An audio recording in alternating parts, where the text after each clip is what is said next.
Continue his hot play against Sean Washington and the Commanders on this President's Day weekend matchup in Week 2 of the Alliance. And today we come to you from deep in the heart of Texas. It's the Alliance of American Football here on CBS Sports Network. Today, two 1-0 teams, the Orlando Apollos and the Commanders of San Antonio. So great to see you and be with you here for Week 2 alongside former first-round pick, 7 years in the NFL, Adam Archuleta, John Striffen on the field. My name is Ben Holden. Adam, Week 1, a huge success in the Alliance. People watch, people are interested. There's a lot of interest in this league. And for these two teams today, Orlando, all they did was put up 40. San Antonio did it with defense in Week 1. Well, Week 1 for the Alliance brought a week of unknowns. And here's what I loved about watching both of these two football teams last week.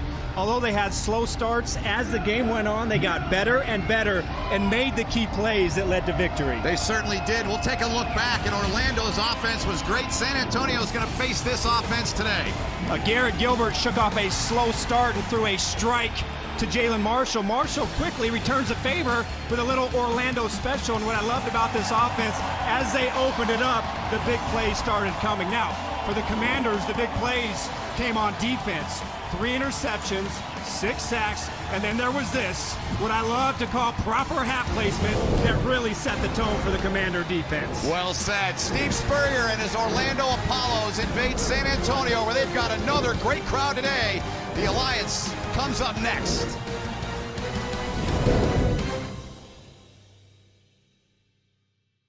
The crowd is so loud you can't hear them anymore.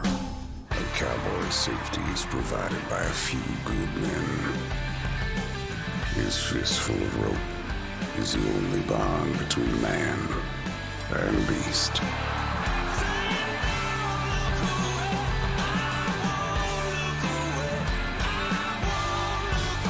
Those 8 seconds go by mighty quick in the house of PBR.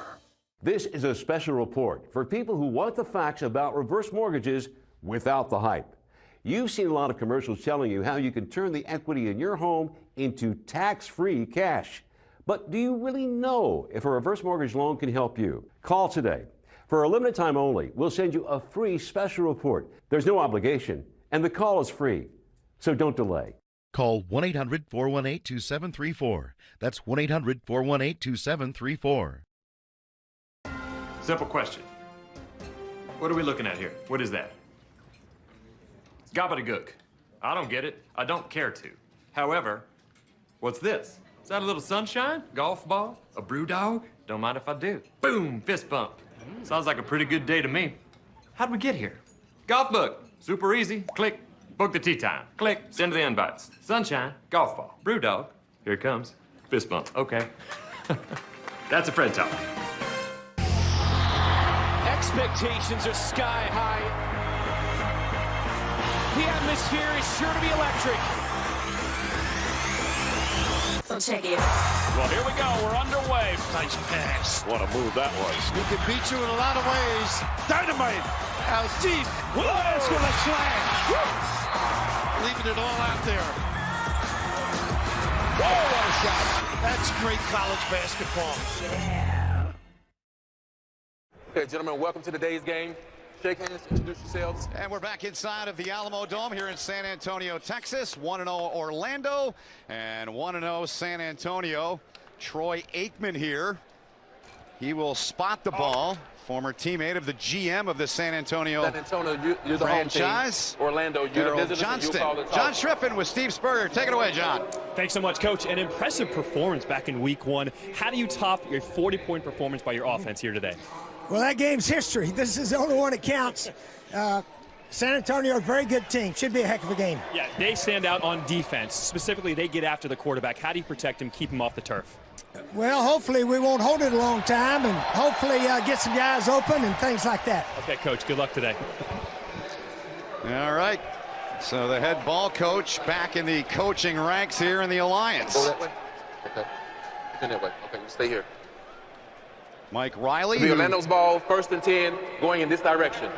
We deferred. They got the ball. Many years ago, coached a World League team here in San Antonio, kept his house in nearby Green, Texas. And he is happy to be back and coaching the San Antonio franchise that Had a big win in week 1, as did Orlando, and Troy Aikman. Ball placement, Arch, here we go. Love the ball placement of the Alliance. I do like a big kickoff return, but I got to tell you, with all the touchbacks, you know, kind of a lot of wasted time, and I'm kind of liking how this is working out. Yeah, it was new to everybody last week, and everybody adjusting, and our conversation with Bob Sanders, the defensive coordinator of Orlando, you asked him about adjusting and all that, and he said, look, you can only rush 5. That's the way it is. We got to adjust to be fundamentally better, right? You know, they're always trying to make it, trying to handcuff the defense. This is the history of football. You know, we always want to make it for the offense. Home state, he's from nearby Austin, Texas. Had a very good week 1 as Arch touched on in the open, a slow start for Orlando.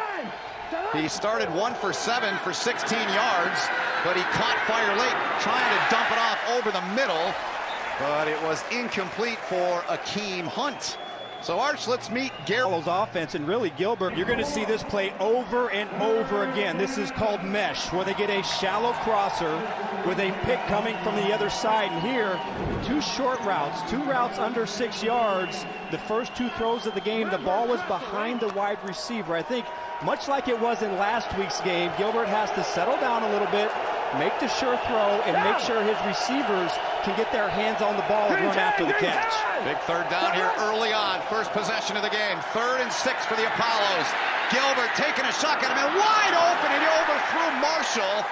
He had him at the 50-yard line and just airmailed that one. A little too much steam on that ball, Arch. Yeah, pay attention to Gilbert's feet as this ball goes over the top of Marshall, but in the pocket, holds the ball a little bit, and he kind of threw with his weight back. That means the ball was going to sail on Marshall, and that was a big opportunity to pick up their first down of the game.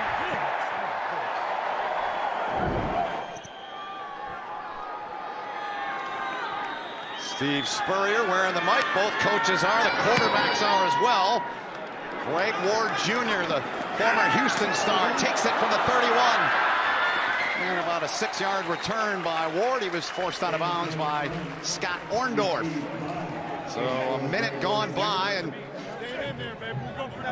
Gilbert and the offense couldn't get anything done. So it's Logan Woodside's shot, the former Toledo Rocket, the starting quarterback for the 2nd straight week here, Adam. Thought Woodside really played a nice game, and you look at his numbers, he was less than 50%, but that also included 3 or 4 drops last week.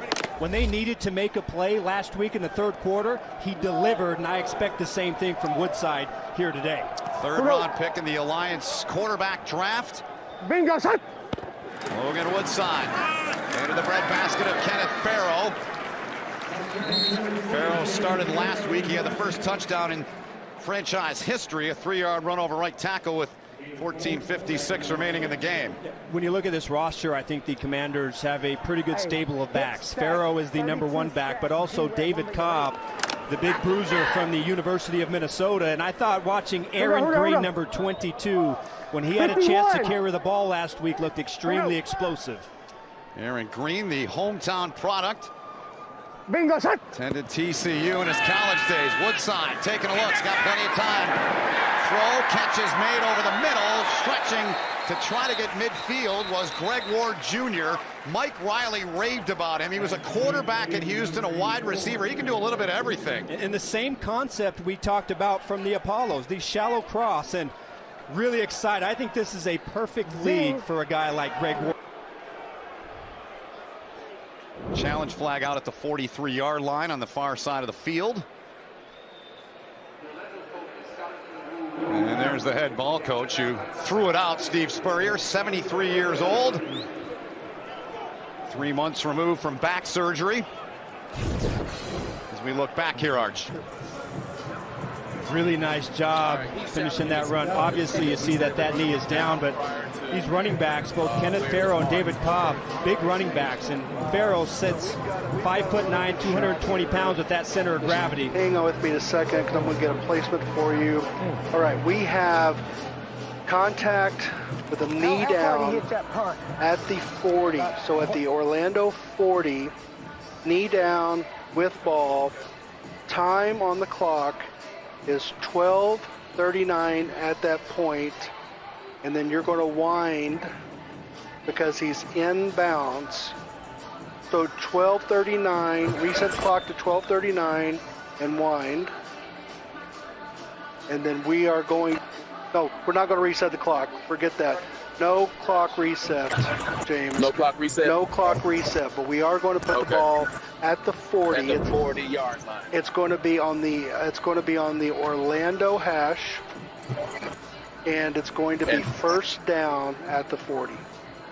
Okay, thank you. And they don't. And So, they do not get charged timeout. Jimmy Oldham, our replay official. Among the many things, Arch, the Alliance is doing with no kickoffs, you got to go for 2. I love that feature. Hey, just like After review, the runner was down by contact at the 40-yard line. Orlando will not be charged a timeout. It'll be first and 10 from that spot. Ben, just like any successful relationship, sometimes you just need to talk things out a little bit. Yeah. The more you talk things out, the more you clear it up. Yep. What do you think of that, the way they're doing it here in the Alliance with the replays and mics and hearing what they're saying? I'll tell you what, the replay official better be ready for prime time, because for the first time, you're on TV, big guy, and That's so right. You got to get this thing right. But I think I think the fans love it. I think getting access and getting insight to the process, I think it's a good thing for the league. So first and 10 from the 40-yard line. Woodside to Moore. Alonzo Moore still on his feet, stretching. And Copeland made the tackle there after he got ran over on the last one. Who are we watching out for offensively for the Commanders? Well, we already saw it right there. Alonzo Moore, number 19, had huge catches last week. All of his catches for first down, 78 yards. And Terrence Garvin, maybe the defensive star of the entire Alliance Football League, had the great pick six last week and had 11 tackles. He will figure to be all over the field. And Moore with 3 for 78 yards last week in the victory. As Aaron Green gets it this time. San Antonio product. Attended Madison High School here in San Antonio. Going to be third and very short inches. Opening possession here for the Commanders of San Antonio.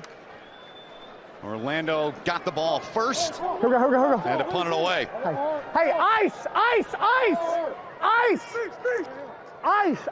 Be tough to quarterback sneak with this defensive alignment.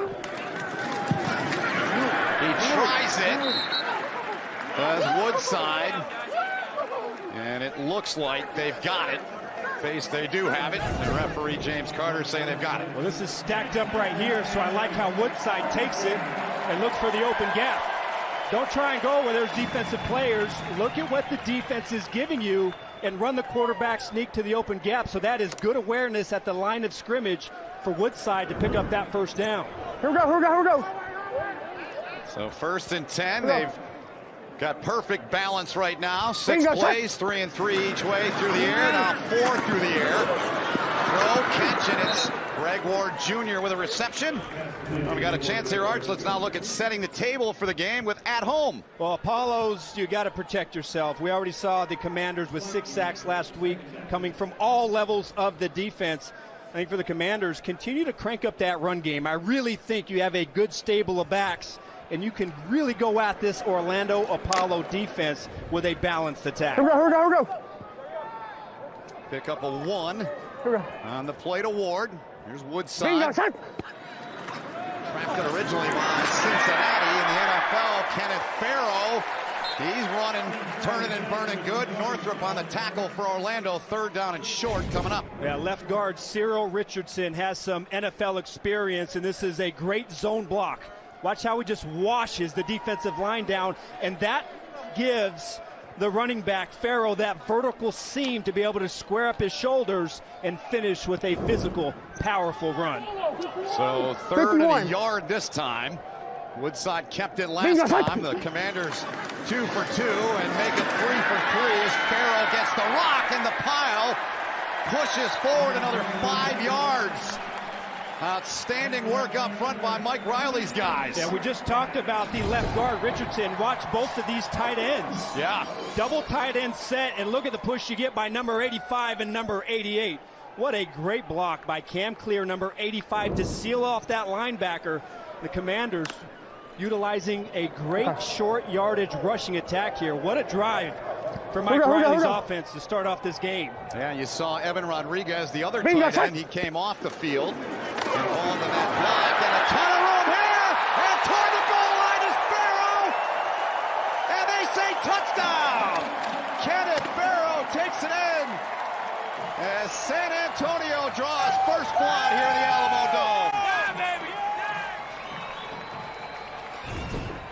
A great zone rushing attack. Number 59 goes upfield for the Apollos. That's going to be Earl Okine. He's going to play the quarterback on the zone read, and that's what opens up the cutback for Farrow to go up and over the top in what looks to be a touchdown.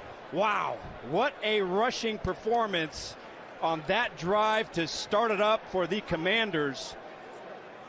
Mike Riley has to be extremely pleased with what he just saw. Yeah, 6 rushes for 38, but that is not a good sign as Farrow went up and came down very hard. They tend to Kenneth Farrow. We'll take a timeout in San Antonio. Come on, Carol. Hawaii, nice. Yeah, I'm excited. Finally earned enough rewards points. So jealous. Yeah, I can't wait to get that shave ice. What's shave ice? It's like a Hawaiian snow cone. Why not just say snow cone? I don't know, they call it shave ice. You fly to Hawaii for this. I don't go there for the ice. You saved up your reward points for ice. That's a lot of ice. Okay. Go Rewards credit card from Navy Federal Credit Union. Our members are the mission. Well, that's a good sign there, Arch, as Farrell comes off. The product of the University of Houston had their first touchdown. Apparently, he's the only guy that scores touchdowns for him. He's got both of their touchdowns this season. 4 rushing attempts for Farrow, 33 yards with that 15-yard touchdown. Great start to this game. Indeed it was. Capped the 10 play. Let's go, boy. 59-yard drive. This side 4 of 4. This, Ben, my favorite change, and they have to adopt this. You have to go for 2. Get the kickers out of the game. David Cobb comes in. Cobb's got it, trying to plow his way in there. And I don't think he got there. He didn't. Orlando does the job up front with that push there. And they keep him well out of the end zone. A yard short, Arch. Let's go back to this touchdown. Let's the do it. outside rush. Watch how that just opens up the lane. Earl Okine goes upfield to play the quarterback. He's got to squeeze that thing down. And then you see the left block from the tackle, Jared Jones-Smith. There's no linebacker. There's no safety that can support it. And then Farrow is able to get downhill and get that nose over the end line for the touchdown. Well done by Mike Riley's offense. That was one of the biggest things he said to us, Arch. We've got to be better in the red zone, and they were great in the red zone there. Hakeem Hunt Green 10, green 10! is the back next to Garrett Gilbert. Here we go. Hakeem Hunt's got it. He's going nowhere fast. He didn't gain a yard. Didn't gain anything. Matt Godin, product of the University of Michigan in Novi, Michigan, made the stop there. Our Sky Camp today is brought to you by Wheels Up. Second possession here for Garrett Gilbert in the Orlando offense.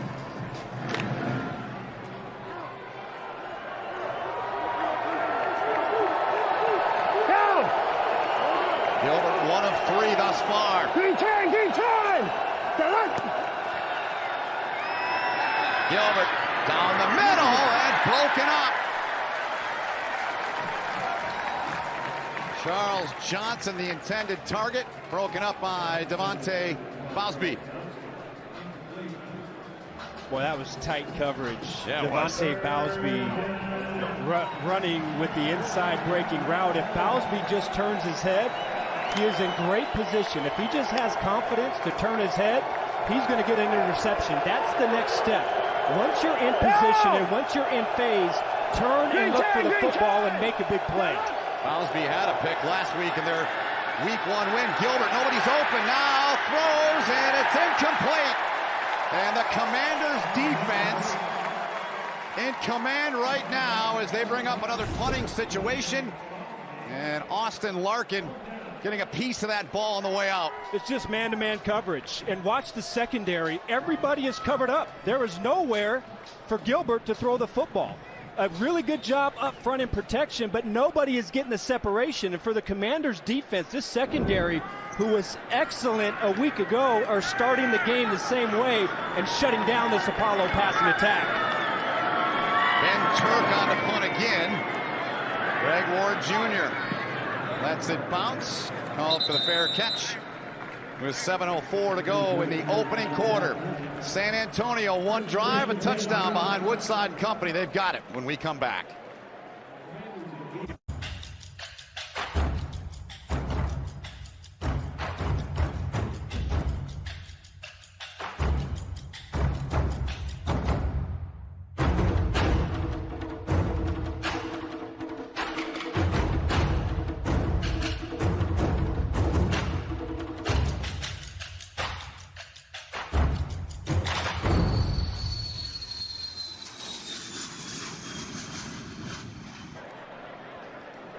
Six 0 San Antonio on top in their first drive. Arch, it was a thing of beauty for the Commanders. Well, you talk about balance, and they did a great job mixing in the run and the pass. A lot of short passing, which featured giving the ball to their playmakers. And then it was Kenneth Farrow who started the game with 4 touches, 33 yards, including that touchdown. So the Commanders going to a zone rushing attack up front. Their offensive linemen getting great push, and their running backs, namely Farrow, is making the right reads and aggressively running through the line of scrimmage. Aaron Green will start this series next to Woodside in the backfield, the running back. And flags fly before the snap even goes. 12 men in the formation. Defense. 5-yard penalty. First down.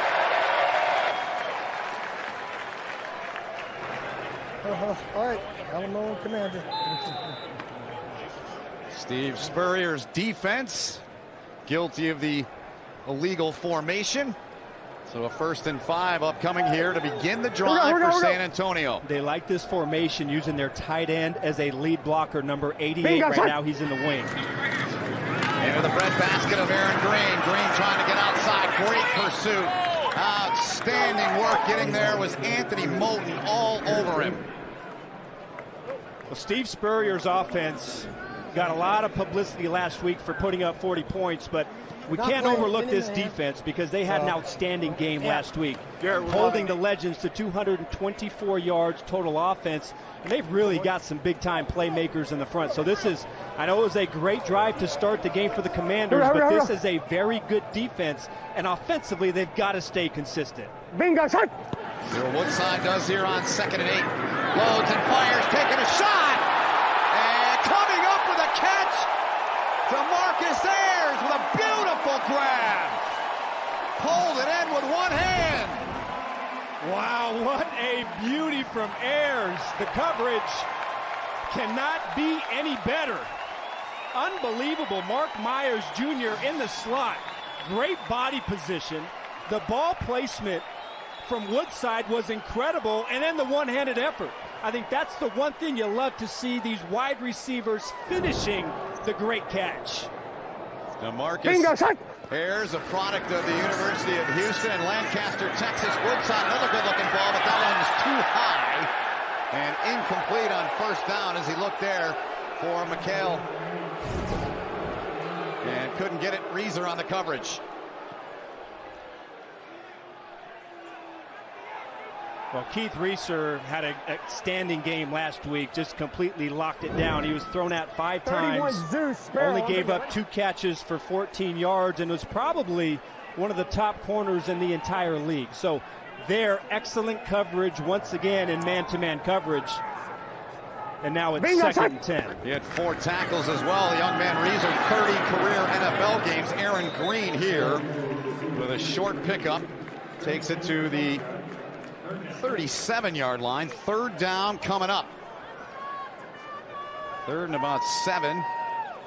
What will Mike Riley's offense do here? Well, they've had some success running some pick concepts that have gotten their men free and their guys free in man-to-man coverage. Look for the shallow crossing routes. Let's go. Well, that's certainly what I would look for if I was the Apollos, especially with this bunch set. Look for the picks to try and free somebody up versus man coverage. 3 of 3 on 3rd down. Woodside trying to increase it, and the catch made. The stretch, did he get it? It was Ayers again, and DeMarcus Ayers with 2 big grabs on this drive, and they move the sticks. Oh, this is a close one. Watch the reach. A pick, and Yeah, he just gets that nose over the line. No, it looks like it might be a little short. The right foot goes out of bounds, I think, before the nose of the football crosses the line to gain, and that might be worth a challenge. That would bring up 4th and inches, so it would be tough, but close call. Bingo, shot! So they play on 1st and 10. Woodside hands off to David Cobb. Big, thick, tough customer out of the University of Minnesota. And good pickup there on 1st down for Cobb and the Commanders. Love this one-on-one collision. We talked about number 51, Garvin. He's their best linebacker, and Cobb, the big bruiser from Minnesota. One-on-one, and you see how powerful Cobb is in the hole. Just keeps that big body going and runs over Garvin. Here it is. Rush for nearly 2,900 yards in his career at Minnesota in 4 years. Gets it here again, and good push there by Orlando. They were ready for that one. It's going to bring up 3rd and 4 as he got back to the line of scrimmage. Here's what I like so far about the Commanders on offense, using this zone running scheme. Up front, they're doing a really good job of handling the front 4 and allowing their running backs to get one-on-one with linebackers. And so far, the running backs are able to fall forward and pick up those yards. Here we go. Cobb and Farrell have done that. Another bunch formation, Ben, looking to get some pick routes to free their guys. They've had success throwing to the outside and the flats in these formations. 4-4 on 3rd down. In safely as Woodside picks up the 1st down to the 15-yard line. Really smart play. Watch how it just opens up. Nobody's open. And Woodside, with the athletic ability not to try and force something down the field, sees that everybody is in man-to-man coverage. There's nobody assigned to the quarterback, so he picks the right lane, gets upfield, and picks up the 1st down one more time. Boy, the Commanders, who were 50% last week on 3rd down, are continuing to dominate this down here in the first 2 drives of the game. Pickup of 8 on that run by Logan Woodside. Set all kinds of records in his days at Toledo. Flags fly here. 12 players in the formation against the defense. 5-yard penalty. 1st down.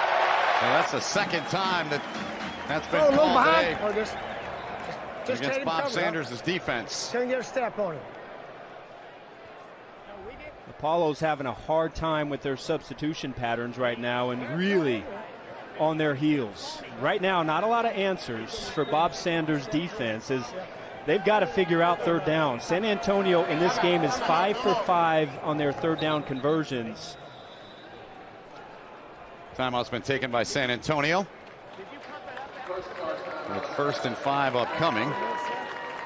Logan Woodside's been very sharp in this one. The Alliance of American Football app is #1 in both the Google and Apple stores, and if you download it now, there are all sorts of Easter eggs hidden in it. Let's take a look. For the first time in the history of pro sports, here's the app as fast as every player in the game. The Alliance app delivers revolutionary technology, real-time play-by-play gaming, instant interactivity, truly a game changer. Get the Alliance app today. Live predictive gaming at full speed. Call the plays. Unprecedented and at your fingertips. Available in the App Store and Google Play today.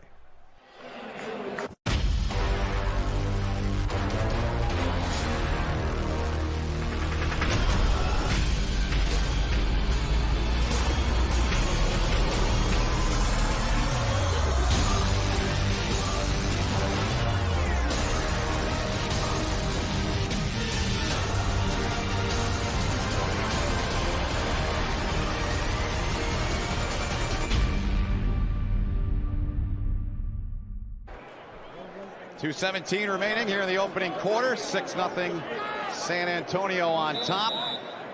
That's the story of the game so far. Arch and 3rd down for San Antonio. They're perfect. Come on. David Cobb lined up behind Logan Woodside under center on 1st and 5 from the 10. Around to the near side with it. Alonzo Moore, who made a bunch of plays last week, and he helps them out there with a decent pickup. but it could have been a lot worse. I thought that was a really good job by the right cornerback. We've already said his name once, number 29, Keith Reeser. Yep. And he's the guy that kind of stays outside. He draws it out a little bit, and that's what allows Earl O'Kine, the defensive end, to be able to chase from inside out and limit the gain. Great opportunity right here on 2nd and 1 to run a little play action or maybe get some bootleg action to catch the defense off guard. Woodside, quick throw, and that one was a touchdown, but it was dropped and should have been caught by big play McKay, who was big last week. McKay, and just didn't hang on to it. Well, the leading target from a week ago runs a great route. He gets all the separation that he needs. And that's about all you can ask for. Perfect ball placement and right through the hands. That's the one thing that we've seen a lot of in the last 2 weeks here in this league. Receivers have to do a better job of finishing the play and catching the ball when it's thrown at their hands. Another 3rd down. San Antonio perfect. Cobb's got it. They continue to be perfect as he gets it inside of the 5-yard line, setting up a 1st and goal with 85 seconds and counting to go in the quarter. Well, really, initially, that was a heck of a job from the defensive tackle, Josh Banks, number 92. Watch number 92 come through the middle of your screen. He gets off the block, but there's the power right there from Cobb. You've got to bring your body. You've got to get full 100% body contact. You throw that shoulder or an arm in there, and Cobb's going to run right through it. He is a big young lad, 5'11" and 228. Watch the tight end as the lead blocker, number 88, coming to the right. Rodriguez, well-played drive. Woodside, that's broken up. Dangerous throw. There's your guy again there, Art Reeser, with a pass breakup there. Nicely done. Oh, what a reaction. Reeser, outside leverage. The ball comes behind, and that's because you see Will Hill. He is hunting. He reads the eyes of Woodside, and he knows the slant is coming. Woodside has to put that on the back of his wide receiver. A dangerous pass, but really well played by the Apollo secondary. Outstanding work. 2nd and goal now. Cobb remains in as the running back with Logan Woodside. Woodside throws it up there, and there's a flag. Coming away with the ball is Hill, who you just mentioned, Arch, but there is a flag, so we'll check the marker first. They keep running their quick game. Everything is going to Woodside's left. And that's where the Apollo's best corner resides, number 29, Keith Reeser. You've got to try and attack the other side of the field because right now, as was the case last week, Reeser is all over it. And did Will Hill get his body down in bounds? He gets one leg, and then the hand goes out of bounds. I don't know if that's going to be an interception. Pass interference. Defense, number 29. The foul occurred in the end zone. The ball will be placed at the 1-yard line. 1st down. Well, there's the answer, Arch. So Reeser called for PI. Here's a look back. Let's take a look. Reeser, good position, staying square, gets his hands on the receiver. Some hand fighting right there, and for my taste, Ben, yes, I think that's good coverage with 2 guys battling in the red zone, and I wouldn't call the PI. You do see the left hand grab some jersey, but remember, that's magnified in slow motion. These are professional athletes moving at high speed. I love the aggressive coverage by Reeser, and I wouldn't change a thing. On 1st and goal, that was David Cobb. And a good job, a good push up front by that front of Orlando. Bob Sanders talked about how much he likes that group up front. They have been unable to get the job done on 3rd down to this point. It's 2nd and goal upcoming. That's the 2nd time so far in this game, Ben. Number 92, Josh Banks, the defensive tackle out of Wake Forest, has really dominated up front and found himself in the backfield. So far in this game, he is more physical than the guy that he is lining up against and doing an outstanding job. 2nd and goal. Back's going to the flat. They're trying the right side like you said they should. Where can they go? To the air, and it's Evan Rodriguez. The tight end springs open, and he's got a San Antonio touchdown to make it 12-0. Ben, anytime you get a tight split by the receivers with an offset back, you've got to know that they're going to run a pick, and they're going to try and take advantage of the linebacker, run the back, in this case, the H-back, the tight end Rodriguez to the flat. And this is a concept in this game so far that the Apollos do not have an answer for. Pick routes to the flat have won every single time against this defense. So here's the try for two. If you're watching the Alliance for the first time, you have to go for two. There's no point afters. No more PATs in this league. Woodside throws it away. And that's the end of the quarter. So about the only thing San Antonio hasn't done well is the two-point play. Aside from that, they've been great. And they've been great in short yardage situations in the field of play. But the two-point play, it's a tough play. And instead of a team going into a game with maybe 2 or 3 of their best, they're going to have to develop maybe 8 or 9 good two-point plays in the course of a game in this league. Defense number 27. Half the distance. We'll replay the try. So Marquez White, the guilty one there for Steve Spurrier's defense. So they'll try it again here. Hey, hip right, 42 Trojan, Charlie, I'm being ready. They're going to call Marquez White for holding, hey, but when the quarterback is outside the pocket, you're allowed to throw the receiver down, so that might have been a tough call there on White. Here's the try for two. They give it to Farrow right in his breadbasket, and he gets in! Farrow, ball came out.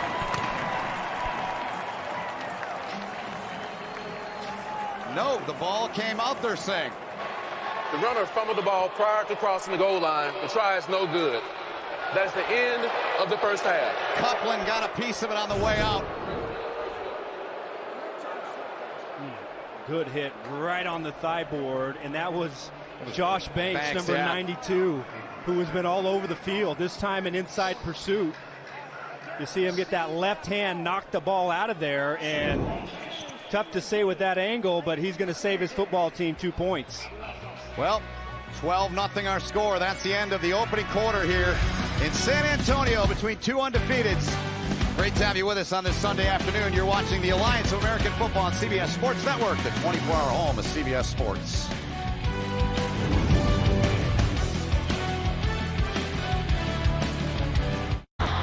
Expectations are sky high.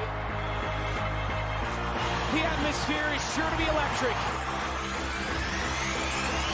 So check it. Well, here we go. We're underway. Nice pass. What a move that was. He can beat you in a lot of ways. Dynamite. As deep. It's going to slam. Leaving it all out there. Whoa, what a shot. That's great college basketball. Yeah. Are you getting the most out of your Medicare plan? Many people with Medicare are eligible for plans that include extra benefits in addition to those found in original Medicare.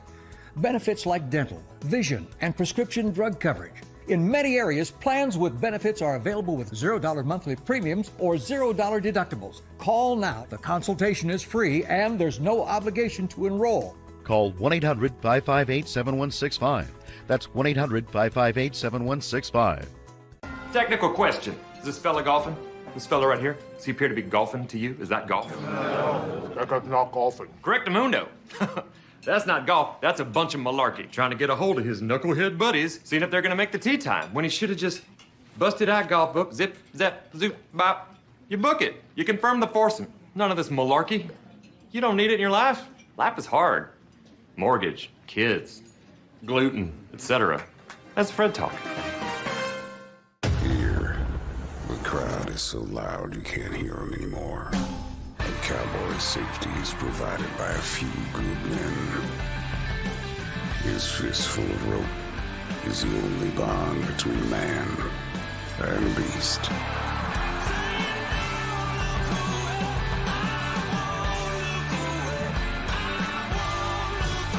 Those 8 seconds go by mighty quick in the house of PBR.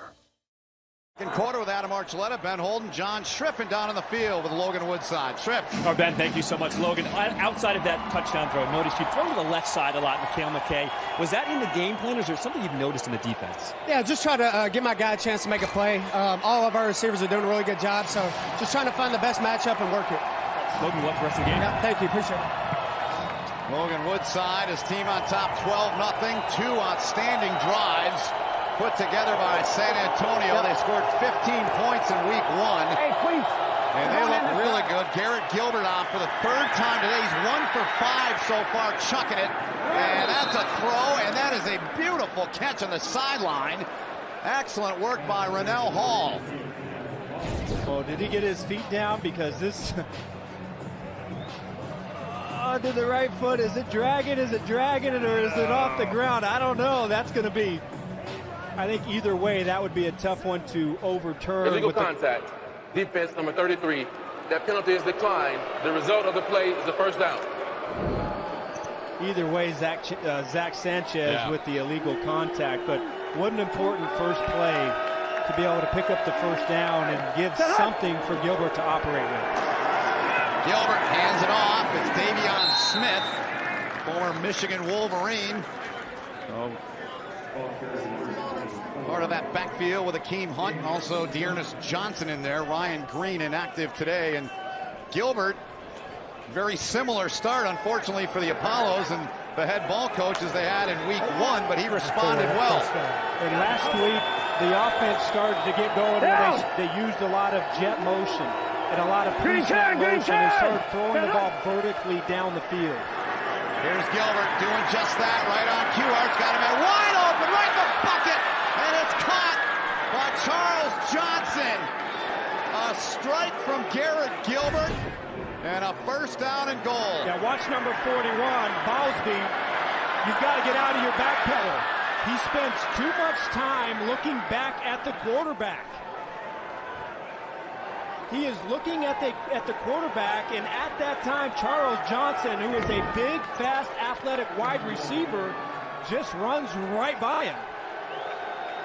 A pickup of 54 yards to the San Antonio 6-yard line. First and goal for the Apollos. Great job on that front. Bursting through there. Nowhere to go. Deion Barnes in there. Winston Craig as well. Assignment bust up front. Winston Craig is just going to come scot-free. They're trying to pull somebody from the backside, number 75, but Craig, he's in the backfield so fast that Andrew Tiller, the left guard, doesn't have a chance to pick him up. Cannot have free access, penetration in your backfield. It will destroy your run game. Lots of free, remains second and goal now. Gilbert, little fake, throws it up there, and flag comes in. The intended target was Johnson, saying he was grabbing the jersey. And we'll let our referee, James Carter, give us the verdict momentarily. Little pigtail route outside by Charles Johnson. Watch this move where he just kind of spins out of it, and Bowsby has to grab him. Defense number 41. The foul occurred in the end zone. The ball was placed at the 1-yard line. First down. Easy one there. So the problem is in this game for Bowsby is that he's spending too much time looking at the quarterback. And so he's losing field from his wide receiver, and they're running right at him, and I keep going at him. On the ground, and Orlando powers in for the touchdown. Davion Smith, game on. 12-6 now, early goings of the second quarter. And the former Wolverine powers his way in. It's going to be a tough tackle coming in here from Davion Smith. One-on-one, tight hole. And that is no match for a safety who's coming downhill on a 230-pound running back. Smith had the first rushing touchdown in Alliance history last week. Also had the two-point conversion as well. He gets it again. He's going to walk it here. Goes Davion Smith. So a 12-8 game as Orlando's on the board with 12:52 remaining. They set it up with a big pass to Johnson to the 6, a 54-yard pickup, and it led to Davion Smith capping it off. 12-8 San Antonio. Land is your land, this land is my land. From California to the New York Island, from the redwood forest to the Gulf Stream waters. This This land was made for you and me. Early stages of the second quarter. 12-8 lead for San Antonio on top of Orlando. One of the exciting new features in the Alliance's first season is the fresh new look team uniforms developed and provided between the Alliance and Starter. So they changed things up at least on this drive. And we're going to see Marquise Williams. Logan Woodside sitting this series out. That was something we talked with our staff about. They said they wanted to find opportunities for him to get in the game. What do you think of the opportunity he's getting right now at this point, Adam? Well, I think it's a changeup because you're just not used to seeing this either at the collegiate level or the National Football League. Williams. Not much there. Got back to the line of scrimmage. We just don't see starting quarterbacks come out of the game. But I think, you know, one thing that we've talked about since the inception of this league is that it is in fact a developmental league, right, and getting guys a chance to get some reps and guys a chance to get in there and actually develop their skills. I think Woodside has been outstanding so far in this game, but obviously Mike Riley wants to give Williams some reps. Williams hands off on second down. It's Farrell on the carry. Let's get down to John for an update. Well, I spoke to Mike Riley before the game specifically about that, and he said this was always the plan.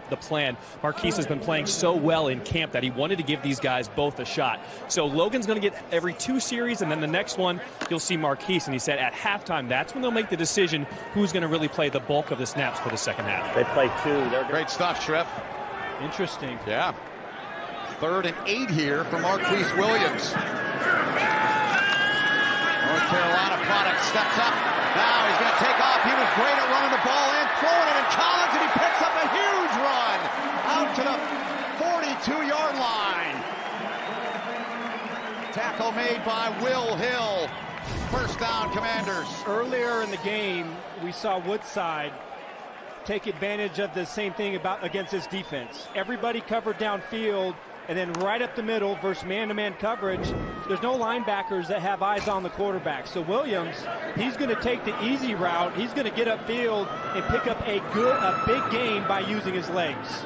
15-yard gain there for the former Tar Heel. Now he's trying his arm out. That one is 5 yards past the intended target down there, as he was looking for DeMarcus Ayers, who's had a couple of nice grabs here so far today. It'll bring up second down. Look, I understand what Mike Riley is trying to do, and he's trying to give all his guys an opportunity to get some reps. But look, this is a 12-8 ball game, and Logan Woodside is 7 for 11, thumper. 58 yards with a 107 quarterback rating. So this is a risky move for Mike Riley when his team and his offense has shown to be pretty unstoppable in the first 2 drives of the game. No question about it.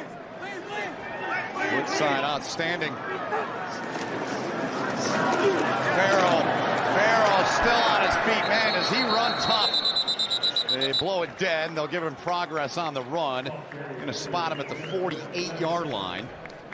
Farrell dove in on the first drive, but came back, and he looks fine. The Commanders are going to keep working this play because number 59, Earl Okine, keeps getting up the field, and he's not squeezing down far enough. They're getting great push by their left tackle, Mo Porter, and Cyril Richardson. And there's too much space for the outside linebacker, defensive end, Okine, to close that distance, and the Commanders are taking advantage of that. Okine had a sack and 5 tackles last week against Atlanta. Now Williams eludes the rush, and Marquise Williams, another big pickup, and he converts on 3rd down to the 35-yard line of Orlando. And the pressure was applied by Banks, but he got away, Arch. Well, Banks is having himself a game. Inside move, and he finds himself in the backfield one more time. Splits the guard in the center, and I think there's one thing that we've been able to evaluate so far is that Williams, he can run with the ball in his hand. I mean, he is making the right decision. And anytime there's somebody covered downfield, he's not forcing it, but he's using his athletic ability, and so far he's been rewarded with big plays. 3 rushes, 32 yards. Going to try it with the arm again here. Throws it out. Catch made by Alonzo Moore, and not much doing there. Nice coverage and good work by Ladarius Gunter there for Orlando. So they lose some yardage there. Back About 3 yards they'll lose. Well covered in the Apollo secondary. They were going with a fake screen, pump and go. But the Apollo secondary, their safety, they saw it, and that's why you saw Williams just dump it off in the flat. You've talked about that secondary a lot today, and rightfully so. They got a lot of guys to Orlando in that back end that have played a lot of games in the NFL. And last week they shut down the Atlanta Legends. They did. Only allowed 6 points, couple of field goals, and that pass is off the hands there. The intended target was Greg Ward Jr. 3rd and long coming up.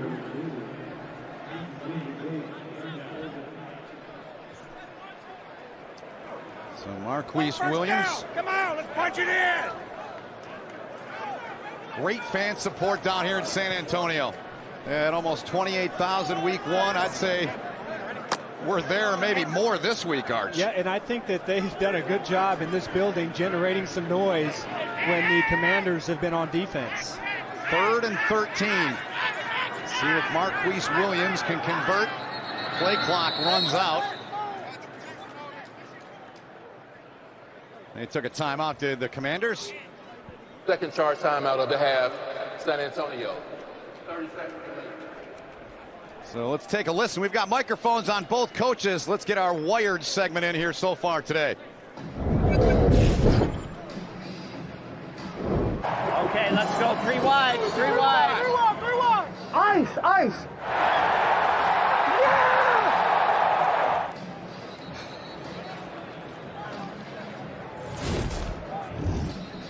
You won't see that very often. Steve Spurrier didn't have anything to say there at the end, just a sigh. Well, that last drive was absolutely huge for his offense and for the Apollos. 5 plays, 75 yards, and a much-needed touchdown and 2-point conversion. And you see what it does now. Instead of being maybe 14-7 like a normal NFL game, the score is 12-8. So some unusual scores and some unusual strategies here in the Alliance. Indeed. 3rd and 13. Marquise Williams trying to convert here on his first series of the game. He'll check off and he'll get it into the hands of Aaron Green. And Green's going to be short as he was dropped by Ladarius Gunter near the 32-yard line. What do you do here, Arch? You go for it? You can still kick the field goal. What do you do? You know, I would go for this if I was Mike Riley, because you've got one thing that you know you've got in your back pocket, and that's Williams' ability to run the football. Now, it's a conservative play, and this is where, you know, the scoring and the 2-point conversions kind of come into play. So now you're going to get to 15 points and try and get to a 7-point lead, but I think I would take advantage of Williams' ability to run the football, and I would have tried to go for it. So 50-yard attempt from Nick Rose, and Nick Rose sticks it. His 4th field goal of the season. He had 3 in week 1. And he bent that one right in there. 8:20 to go in the first half. Good one here in San Antonio between the Commanders and Orlando. Hey guys, if you're experiencing erectile dysfunction, you can now get treated anywhere. Like here, here, here, even here. Okay, maybe not there. That's why we built Roman. So it's easy to get ED meds prescribed online, delivered to your door. Just visit GetRoman.com, chat with a U.S. licensed physician, and you'll get FDA-approved medication delivered in discreet packaging. Roman, let's take care of it. Get started with your free online visit at GetRoman.com/TV. 7-point game, San Antonio, 15-8 lead after a 50-yard field goal prior to that break.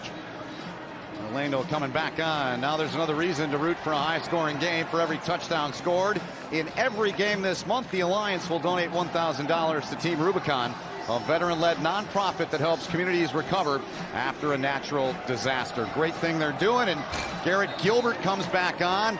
Last drive, Arch, they look like they looked last week. The first 2, not so much. It really started when they threw the ball down the field vertically. The same thing happened last week when Gilbert threw the ball in the seams and the outside fade routes is really when the offense started to get on track.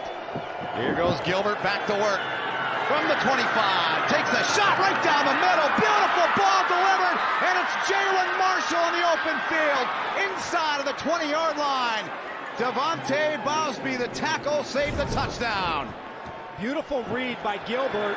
He sees that there is no free safety in the middle of the field. Zach Sanchez is playing outside leverage, but the free safety, because of the run action, was nowhere to be found. Sanchez is expecting secondary support, and Gilbert makes him pay.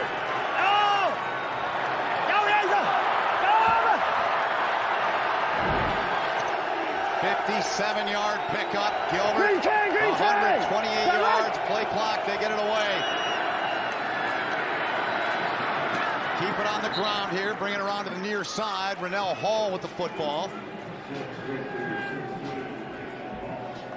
You know, I keep saying it, but the same thing happened last week. As soon as they started throwing the ball downfield in their vertical passing game, their first touchdown of the season was a seam route to Jalen Marshall. But when they started to open up the offense is really when the Apollos started to get on track, and the same thing we're seeing play out in this game, Ben. We are. Good one brewing here in San Antonio. Great to have you with us. Week 2 of the Alliance, 2nd and 4. They keep it on the ground inside of the 10-yard line, and they'll move the chains. And on the carry there was Davion Smith. Hold it. There's a flag down. They may not move the chains.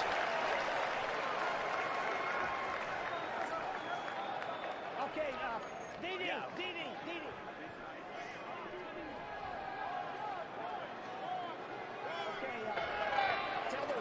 Holding. Offense number 63. 10-yard penalty from the previous spot. 2nd down. Trey Jackson, product of Florida State, the guilty one there. All right, can you at least look?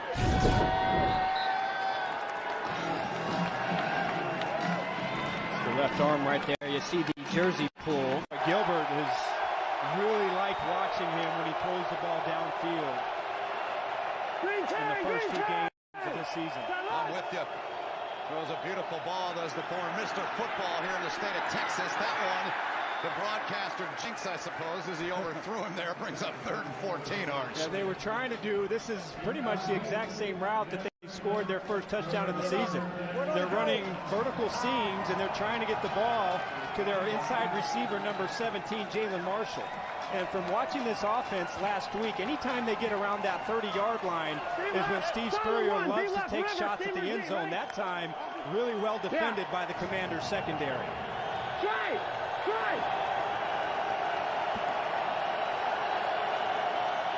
3rd and 14. Play clock. They get it away just in time. Gilbert steps up, dumps it off over the middle. Davion Smith, can he get away? No. And Davion Smith wrapped up and dropped, as it was Chase Dutra who had him first. Really good tackle by the linebacker right there for the Commanders, and it's pretty interesting. I know Davion Smith is a better receiver than people get him credit for, but he's not a speed guy, and you'd like to see a speed running back out there on 3rd down to try and make something happen after the catch. So here's Fry, who kicked for Steve Spurrier at South Carolina. Ben Turk the holder, and that one is true. And it's a 15-11 game now with 5:37 to go. So the head ball coach and his offense, the field goal, no touchdown, but they get points.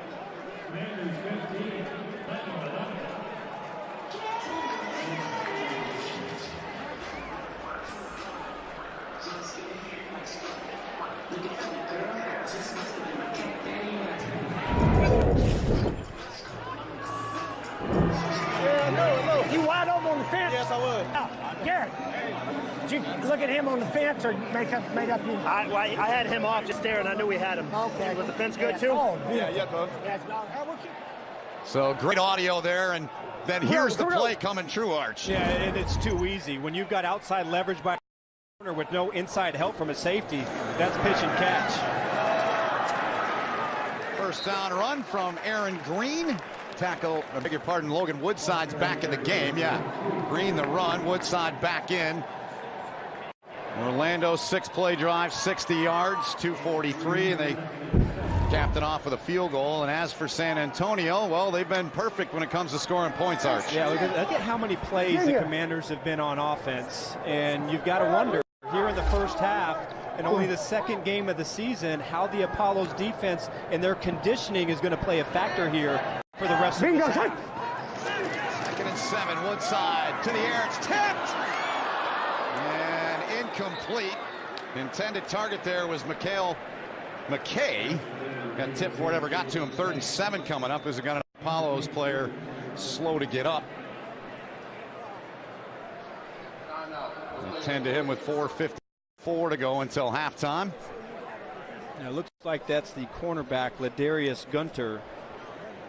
And it might have been a case of friendly fire. You're right, Arch. From his linebacker mate, Reggie Northrup, who really did a nice job running from inside out to try and break up that pass. But take a look back. Yeah, watch number 52.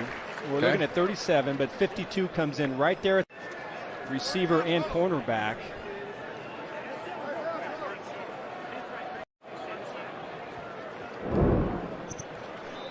So Gunter will sit this play out. 3rd and 7. San Antonio is 8 of 9 on 3rd down thus far in the ball game. Greg Ward in the slot might be a good chance to design something to get him the ball and do something after the catch. Keep our eyes on him. Woodside coming this way though. Oh, dropped it in there, and Moore should have had that one. Hit him right in the hands. He knows it. And brings up 4th down, and the punt group will come on. Boy, got to have this pushed out of bounds, and once you go out of bounds, now you can make a case that that's, defensive illegal contact, but once you go out of bounds, you cannot come inbounds and be the first one to touch the football, so that should have been a penalty called on the Commanders. So Zima on to punt for the first time today. Dearness Johnson, high kick. Dearness Johnson, who was outstanding at this part of the game in his college days at South Florida. Trying to hang on to it. Took a beating on the run back there. A short one it was. But that's where Orlando will start with 4:35 to go. And they've come alive the last couple of drives with a touchdown and a field goal on their last possession. I got to tell you, Garrett Gilbert and this offense down the field has really started to come alive. And one thing that, we talked about it in the pregame and at the beginning of the show here is the need to be able to protect up front because the Commanders and their ability to rush the passer. I would say so far in this game, the offensive line has really done a nice job giving Gilbert time to survey the defense and get the ball downfield. So far up front, job well done from the 5 offensive linemen. Garrett Gilbert, 6 of 11 for 139. Trying to get rid of it, and they get him! They get him. They had 6 sacks last week. Austin Larkin gets number 1 this week. Yes, sometimes, watch 66, Aaron Evans. Sometimes he takes a really short set. He doesn't really kick back. So it takes a short set and then stay with it and bend that corner. That's the one thing that really showed up on film when I studied this offensive left tackle, Aaron Evans, is he doesn't like to get that kick slide, and that's what makes that corner short for Larkin to get to the quarterback. Product of Purdue, that'll make his uncle Barry Larkin happy. Baseball Hall of Famer, that one broken up. Good job getting a paw on that by Matt Golden, and they talked about how good they felt he played in the entire group, but he got some big accolades for last week's effort. This is how you read the screen, coming all the way from the other side. He is not fooled one bit. They're going to run a game, but then he just sees the running back,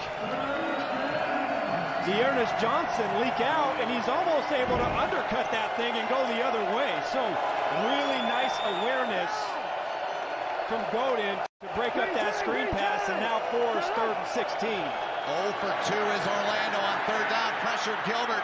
Chucking one out there. The receiver had to wait for it, and Johnson's downfield again. And Johnson comes up. They're discussing. They're saying it's a catch. Charles Johnson played his college ball at Grand Valley State. Let's look back, Arch. Bowsby's having a tough time right now. Yeah. And based on that look, it looked like he was expecting the free safety, Deron Smith, to help him over over the top. That did not look like, his body language didn't look like he was in man-to-man coverage, and it looked like Deron Smith was late.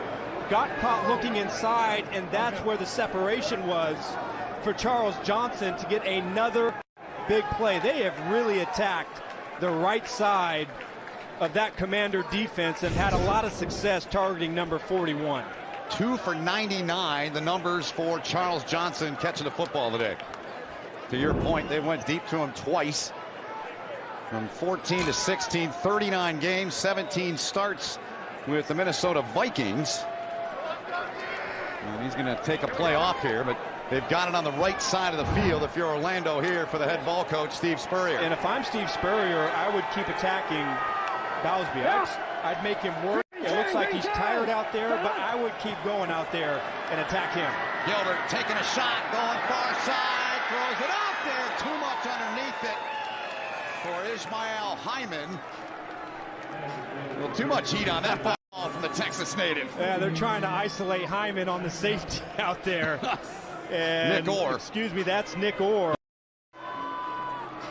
And boy, Hyman just absolutely opened it up, showed some great speed, but Spurrier, he's sensing something, and he knows that being aggressive downfield has been his offense's best production here in the last 2 games. No doubt about it. 2nd and 10 now. Green turn. Gilbert taking a shorter throw this time, but he makes the throw. They get the first down as Johnson's back in the game, his 3rd catch, and he's over 100 yards already in the half arch. Yeah, take advantage of the large cushion.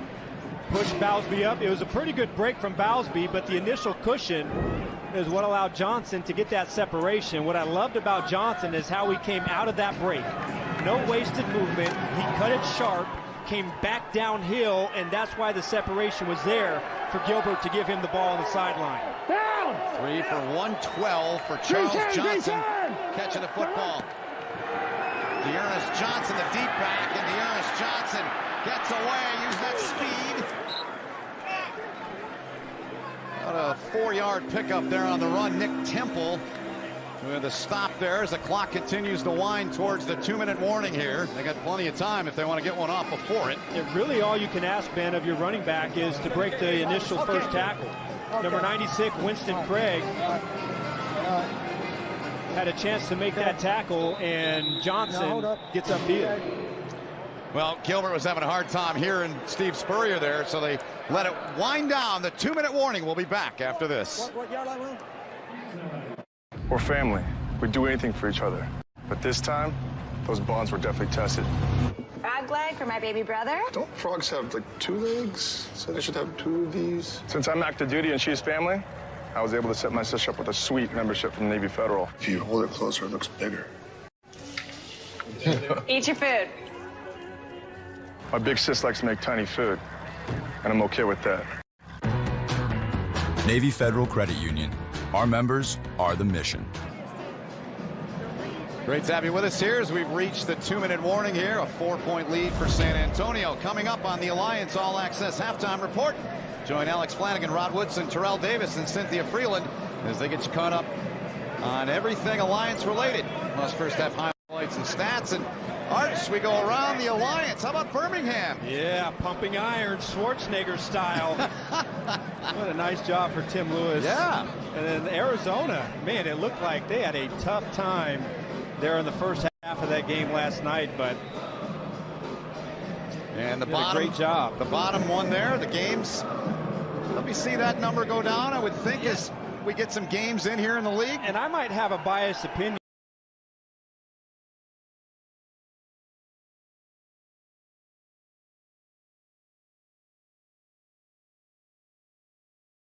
Hear that, Gilbert stands in, taking a shot, got a man out there, perfect throw, beautiful ball delivered to Charles Johnson.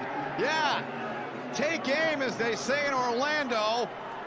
He is having a monster day. 7 plays, 77, Arch. And killing the double move. This is a second double move against the Commanders, and wow, what a strike. Yeah. Hey, I learned a long time ago, Ben, that it takes 2 to make things go right, and a beautiful connection from Garrett Gilbert to Johnson again as they take advantage of this Commanders secondary outside at cornerback. So Orlando, who was down 12-0 in this game, up by 2, trying to extend it.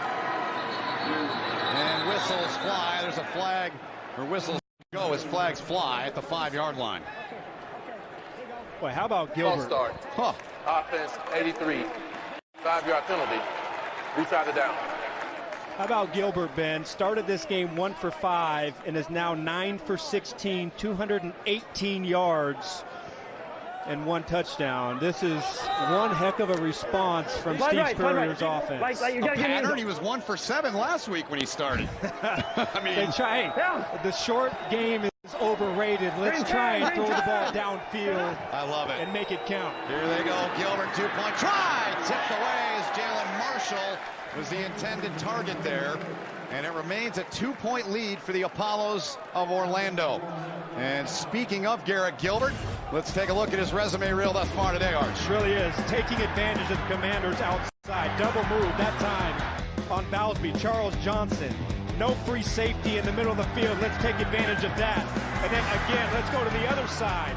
Let's pick on Zach Sanchez, who had an excellent first week of the season last week. Another double move and beautiful ball placement by the quarterback, Garrett Gilbert. And the son of Gail Gilbert spent time in the National Football League, many years in the NFL with Seattle, Buffalo, and San Diego. Charles Johnson is having himself a day. 4 catches of 5 targets last week, 60 yards, and right now is victimizing this Commander secondary, which is one of the better secondaries in the Alliance. A lot of experience in that back end. Woodside escapes and dumps it off, and it's caught. A big gain here out near midfield as they get it into the hands of Aaron Green for a huge pickup. There are 2 Apollo players, Okine back behind the play, and Ryan Davis. You know, Ben, right before that last touchdown pass to Charles Johnson, I was about to say that Steve Spurrier might want to slow this thing down and make sure that they're the last offense to hold the ball before they go into halftime. Not wanting to score too fast and leaving time for the Commanders, but you're never going to scoff at getting a touchdown. But the Commanders do have some time now to get this drive going and get some points going into halftime. Here's what happened in the backfield, Arch. They collided in there, trying to get to Woodside. Nice job by Woodside, feeling that pressure and stepping up inside the pocket and making something happen.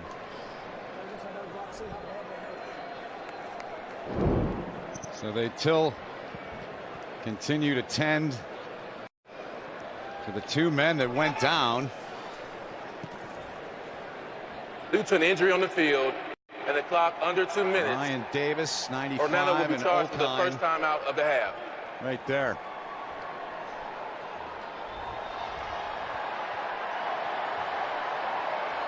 Good to see him get back on his feet. Still tending to Ryan Davis. You know, it's amazing. You know, they're both edge rushers, and it's amazing that you don't see that happen more often. Yeah. 2 edge rushers coming from opposite sides and colliding in the backfield. And we all know, we've been a part of this game. You never want to see this, somebody down. No. Like this on the field. Steve Spurrier's made his way out. Davis still down, being very cautious, very careful with him. Stretcher is coming out. And we'll look one more time here, Arch, at Davis there, taking the brunt of that to his head and neck, and immediately just fell back and bring the stretcher out. Ryan Davis. 6 years he spent in the NFL and played in 63 career games, and everybody holding their breath, hoping he's okay. And a minute 44 to go here in the first half.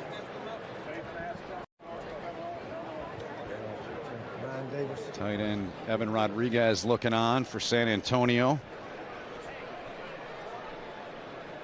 Both teams have come onto the field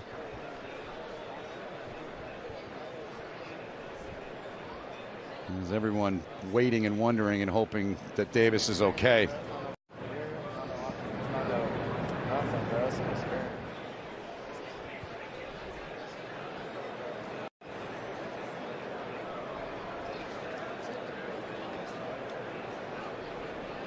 The Orlando team on the field. Sidelines are empty. Both teams are on the field. Fans, yeah, everybody holding their breath, hoping for the best for Ryan Davis. Well, you know, anytime that it involves the head and neck and that severe, it's a lot of this is just exercising the absolute most caution that they can. Whatever happened worse. So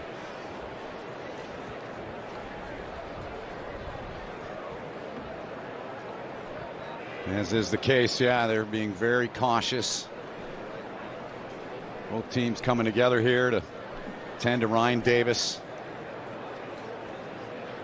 See the Apollos there in the background. Everyone off the sideline for Orlando, their entire team. And the majority of the San Antonio players are out there as well. Kenneth Farrow, touchdown today. Steve Spurrier. The only concussion we had in the month of practice out here, teammates ran into each other. He ran into our guy. Yeah.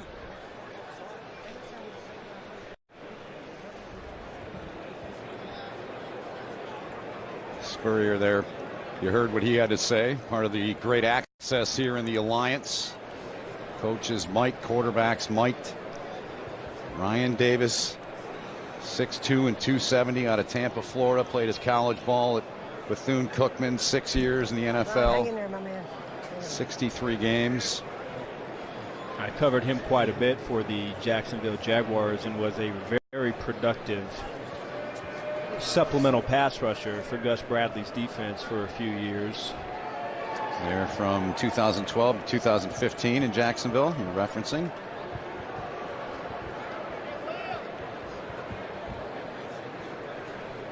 National Defensive Player of the Year in his college days at the FCS level from 2008 to 2011.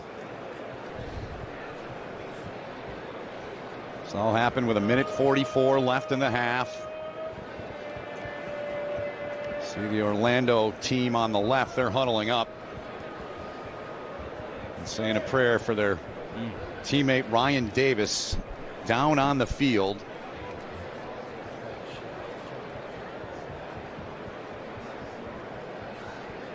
They have him on the board and about to lift him up and take him in and do their testing.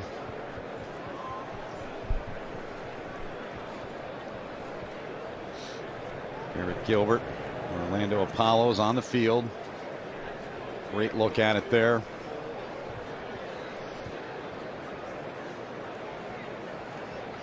Very good crowd here. Obviously been silent quite some time, understandably, with this. So they get him strapped onto the board and they'll lift him up collectively. All those people down there, the medical folks, doing a great job. As a player, Arch, I mean, when you see that happen, it affects you whatever team you're on, right? Well, sure it does. I mean, we all know what the risks are of playing this football game, but we go out there and we love playing it anyways. But, you know, when things like this happen, when you stop play and you see the cart come out in the stretcher, that's when the reality of the situation kind of hits and you understand that, hey, you know, you're all out there just trying to do the best that you can, but there is a consequence to playing this football game. And we all want to go out there and compete. We all want to go out there and give it our best, but you never want to see this be the result of anything. The Orlando Apollos are on their fallen teammate right now. They'll take him in and do further testing on Ryan Davis. A little bit of movement in his arms, so you can see him talking there as well. One of the staff members for Orlando.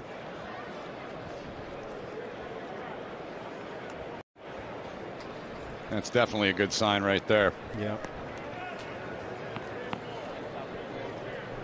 No, they can't. Teammates all coming in. Logan Woodside and San Antonio. And then here in about 2 minutes, you got to start play and line up and try and get yourself ready to play. That's the most difficult part because you just see what the consequences can be of playing this football game, and then you got to get yourself and get your mind back into it to go out there and start again. Right. Davis there, you saw him give the thumbs up on the way off, and we're thinking of you, Ryan. Hoping for the very best. So Mike Riley's team with the football inside of 2 minutes to go until halftime. Toy right, 22 Sky, climb Chico. What do you make of that, Arch? Hey, Chico, I'm What do you say, Prime Chico? Sounded like it. Chico now. I like it.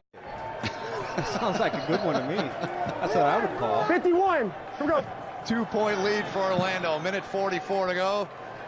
One timeout left for San Antonio. Woodside wants to throw and does. Flings it out. And it's incomplete. Looking for the running back, Aaron Green. 2nd and 10 upcoming with a minute 39 to go in the half. Yeah, it's got to be extremely difficult for all players for both teams because we just saw a pretty high energy first half from both of these football teams, and really what I think maybe the best two quarters of football that we've seen here in the Alliance. And then you have Stadium with that injury to Ryan Davis, and now you got to get back on the field and try and get that energy back. Here's Woodside. Near side of Green. Green dropped. Coming up to make the tackle there was Mark Myers Jr. 3rd down coming up. Looks like they'll need about a long 4, I'm going to call it. With a minute 31 to play when the clock stopped. I really like what Woodside has done in this game. They've tried to go downfield a bit, and he's made some good decisions. But I like when it's not there downfield, and he's been able to just dump it out to his backs and put the ball in a place where they can catch it and then still run full speed and do something with it after the catch. Finished with 93 career touchdown passes in his days as a Toledo Rocket. Fires here, grab made, getting out of bounds there. Another catch for DeMarcus Ayers. He's had some big ones today. That's another big one, 1st down. Watch number 14, little option route out of the slot. They stack it, and you see that little move at the top of his route.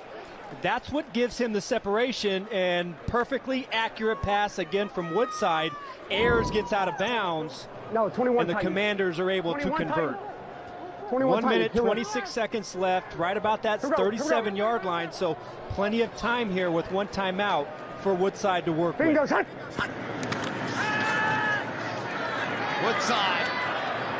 Field, and nearly caught with a right hand by Alonzo Moore. Moore's had a rough day so far, but a lot of game left. Couldn't pull this one in. This would have been an outstanding catch. Woodside puts it right there on the inside, and Moore just can't make that adjustment to come down with it. That would have been outstanding. Holding. Defense number 23. 5-yard penalty. 1st down. So late flag. Mark Myers Jr. guilty there. Come on, Myers! Come on, Myers. Number 23 in the slot. See, that's an easy call. Right hand just draped all over the jersey of Greg Ward Jr. 51. I love what Spurt, one of the many things he said to us. He said, hey, I told our guys, you got a bad attitude, you might as well get out of here. That's good coaching. It is. I like it. Woodside fires and delivers, and the grab made by the tight end, Evan Rodriguez, father of 4, a 4th-round pick of Chicago in 2012. Yeah, I just referenced it earlier. I like the decision-making from Woodside. Very rarely is he indecisive in holding on to the football. Everything that they're doing in the short, quick passing game, he has been decisive and has not allowed the Apollos pass rush to try and get to him. Hey, Archie, 11 of 17 for 101. Climb. Watch the stack over here on your right. Okay. And they like to use the stack and run option routes out of it. Woodside going away, Arch, and they make the play. And the grab is made by Greg Ward Jr. And they'll move the chains to the 20-yard line. Same route, different player. Earlier it was Alonzo Moore, and they're using the stack to run the option route. They're trying to use the other receiver to set some pick, and then Myers can't get to the outside breaking route fast enough, and Woodside gives it right on Ward. Ward 5 for 65 yards. Catching the rock. Here we go. San Antonio with 17 first downs now to 8 for Orlando. But Orlando leads into the end zone and broken up. Myers in there with a penalty earlier and comes back and redeems himself there with a breakup in the end zone. Love this body position from Myers. He listened to Steve Spurrier. He said, come on, Myers. That time he almost hooks. That was Ayers. Yep. But I like when he gets into position, what does he do? He turns, looks for the football, and tries to make a play on the ball. Great position, but he almost, he got away with almost a holding call right there when Ayers came out of his break. Not sure about him this week. Had a upper body injury. Woodside on the run. Woodside. And that's all he could do. Couldn't get the throw away, forced out of bounds. The clock stopped with 51 seconds to go. And a big third down coming up here for the Commanders of San Antonio. To me, Ben, the biggest improvement that Woodside has showed from last week is how he's handled pressure this week. Last week under pressure, he only threw 16% completions and 2 interceptions. So far in this game against the Apollos defense, when they pressure him, he's been able to make the right choice and live to play another down. So timeout taken. San Antonio using its final timeout. Somebody get Matt. 51 seconds remaining. There's certainly in field goal range. 3rd and 13. What would you do here, Arch, if you're running this offense? Well, the number one thing, you can't take a sack. Yep. You want to maintain your field goal position. They're going to dial up something to the end zone, and if it's not there, then Woodside's going to check it down and let his running back do something after the catch. So they're going to dial something to try and score, but make it so he can just dump it down.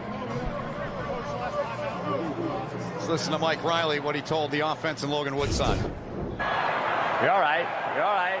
No, don't make a mistake. So, two points. Steve Spurrier, come Where's on, Matt? Myers, and Mike Riley, don't make a mistake. Very calm. Yeah. We go on 3rd and 13. Woodside checks off. It's into the hands of Farrow. Farrow still got it, still on his feet, and knocked out of bounds inside of the 10 at the 9. What a play by Farrow. He has been special in 2 weeks here in the Alliance. Well, they did exactly what we said they'd do. They dial it up, touchdown, check down, run everybody deep, and then try and isolate your running back on a linebacker. This time, it was Farrow matched up with Terrence Garvin, and you see the difference in speed. Number 51 cannot close the distance, and Farrow is able to use his speed, get to the sideline, and pick up a first down. So slow to get up there and getting some medical attention. Outstanding linebacker Terrence Garvin, who is the Alliance Defensive Player of the Week in Week 1, had the first interception in Alliance history. Had 2 picks, took one back 51 yards to the house. And they tend to him. Boy, Farrow, after the catch today, has shown great balance and great ability to keep his feet after contact, and that was an excellent effort right there on 3rd and 13. Boy, you've got to be extremely frustrated if you're Bob Sanders, the defensive coordinator, to get an offense in 3rd and 13 and they throw a check down. You should have 2 or 3 linebackers or DBs able to converge on that running back and make the tackle, but nobody was able to get to Farrow, and the Commanders with a first down with 41 seconds to go inside the 10-yard line in great shape. Farrow with 41 on the ground, yes. 66 total yards and a rushing touchdown. Yes. You see the alignment for Logan Woodside. Bingo, son. Woodside, pump fake, thought about it again. flag flies, throws it into the end zone, just threw it away. There's two penalty flags down back at the 16, 17-yard line.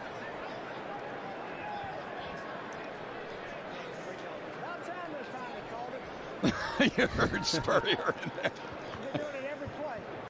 Holding. Offense number 72. 10-yard penalty.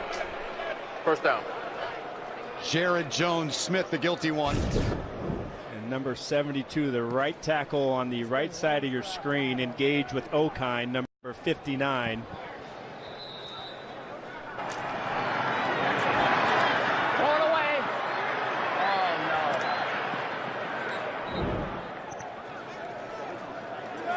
Has it taken Steve Spurrier this long to understand that they hold on every play? Come on, ball coach. He's been around a while. He knows. Here goes Woodside taking a shot. Oh! Nearly picked off. White with a tip. And 2nd and goal upcoming, Arch. Boy, this is so well played by White, getting back here in the hole. Zone coverage. Woodside's going to try and hit the hole, but White is all over it and should have made an interception. You played it perfectly. You made a good play. Now go make a great play and end this drive before halftime. He knew it too. Bingo shot. 2nd and goal now. Woodside. Morgan Woodside using his feet. And he gets a lot of it back from the penalty. It'll bring up 3rd and goal here with 18 seconds remaining in the half. I think the Apollo's defense, Bob Sanders calling cover safeties over the top and understanding that Woodside is trying to hit the corner routes, and the corners for the Apollo's defense are doing a great job of playing deep to short. Fall back, make Woodside throw it underneath, rally up and make the tackle, but don't let anything over your head.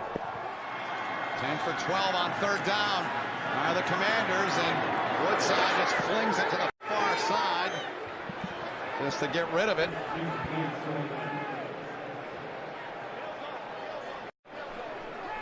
So they're going to trot on the field goal unit. Are the Commanders. Dang it, I'm sorry. That wasn't a great call. Orlando wanted the flag for intentional grounding. They don't get it. There is a flag. Yes. Yeah, I think that it was late, yeah. I would say that the Apollos have a great case for intentional grounding. I would agree. But Woodside was not avoiding pressure. Intentional grounding. Offense number 5. It's a 10-yard penalty from the previous spot. The foul includes a 10-second runoff. Game clock operator, please reset the game clock to 2 seconds. There you go. 2 seconds on the game clock. Woodside squarely in the pocket, nowhere to throw the ball, and throws it out of bounds. Yeah, exactly. So Nick Rose looking for his 2nd field goal. This one from 38, and that one's money. So San Antonio, last play of the half, Arch. They get the lead back. They led 12-0, but Orlando came back, had a 2-point lead. He didn't get a penalty on that and play. Now San Antonio by 1 at the half. But we were at the 10, and we moved it back to the 20-yard line.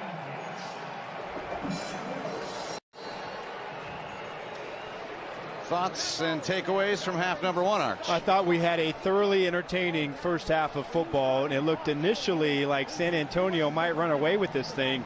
Steve Spurrier. Whose team's on top? All right, Coach, as planned, you went with both quarterbacks in that first half. How would you assess?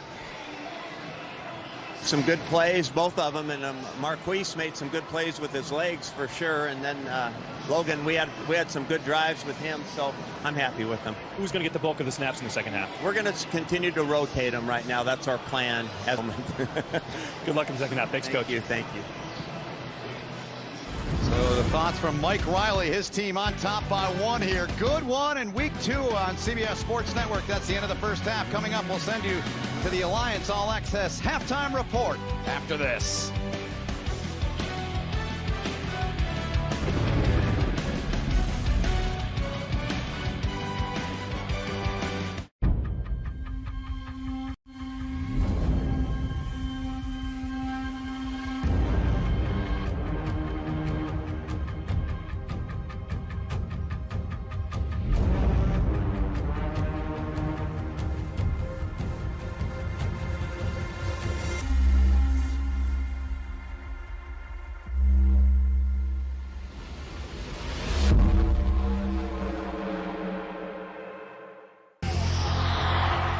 expectations are sky high.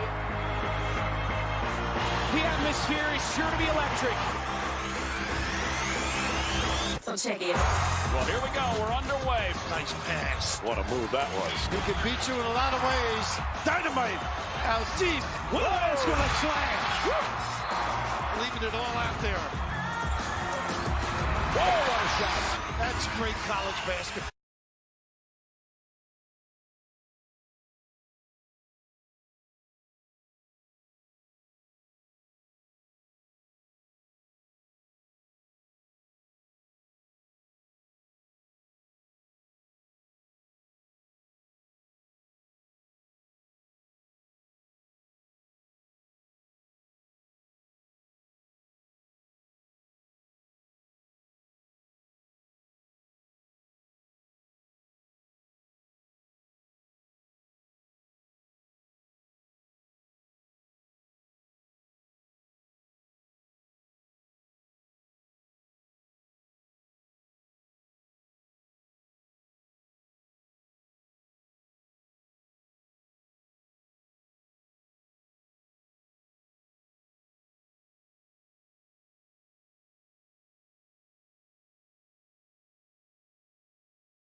It is halftime at the Alamo Dome, and the San Antonio Commanders are up by 1 point against the Apollos.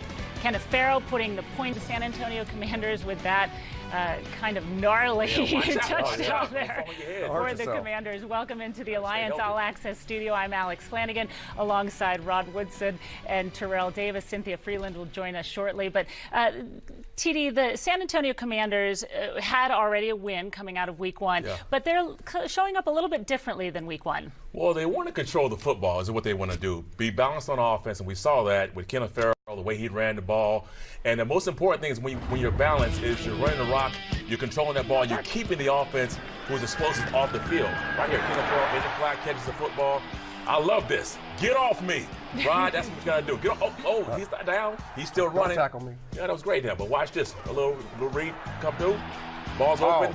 He smells the end zone trying to get in. Don't hurt yourself. I know. Just be careful when you do this. Because look at that. Ooh, I think that back is going to be sore tomorrow. But I love the way he's playing. But the most important thing, when they get in the red zone, 2 touchdowns and a field goal today. Last week, 5 times. They had 3 field goals, an interception, and a touchdown. So more efficient in the red zone. Yes. It's really 2 different styles of teams. You have San Antonio is a physical downhill. They have 112 rushing yards already. Then you have Steve Spurrier. Well, we know he likes to sling that ball all over the place. I mean, they only have 4 rushing yards. He doesn't like TD's position. So he really doesn't. I mean, only 4 rushing yards in the first half, and that puts a lot of pressure on Gilbert, who has played extremely well. 9 of 16 for 218 yards, but they got to run the football to take the pressure off the quarterback. And if you can do that, then you got a great opportunity. Another guy who kind of likes to throw the ball, we're going to see tonight in Mike Martz in the San Diego Fleet, taking on the Atlanta Legends. So that's our nightcap, if you will, that game coming up for you this evening. You guys, when we break that game apart, what are you looking for in that game, TD? Well, Mike Martz has a very complicated offense. We know that. How fast does this offense adapt to that flow, or does he back things down today? Yeah, I mean, you look at Atlanta. Atlanta didn't really do that much on offense, so they got to get that offense going. Yeah, absolutely. All right, coming up, we're going to recap, take a look at Saturday for you, and Cynthia Freeland will join us and give us her take on the Saturday action as well.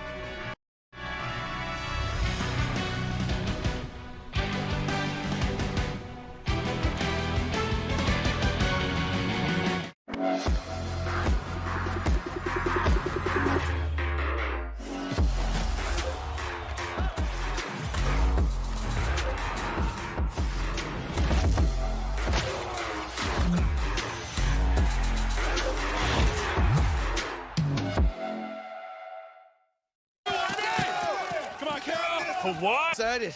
Finally earned enough rewards points. So jealous. Yeah, I can't wait to get that shave ice. What's shave ice? It's like a Hawaiian snow cone. Why not just say snow cone? I don't know, they call it shave ice. You fly to Hawaii for this. I don't go there for the ice. You saved up your reward points for ice. That's a lot of ice. Okay. Go Rewards credit card from Navy Federal Credit Union. Our members are the mission.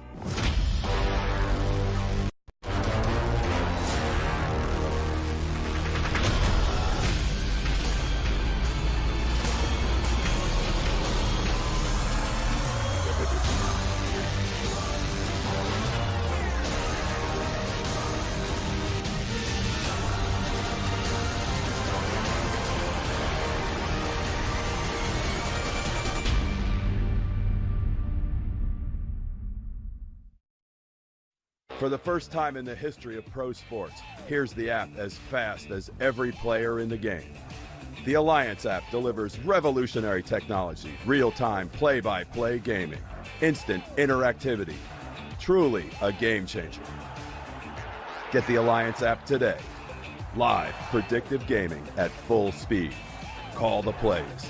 Unprecedented and at your fingertips. Available on the App Store and Google Play.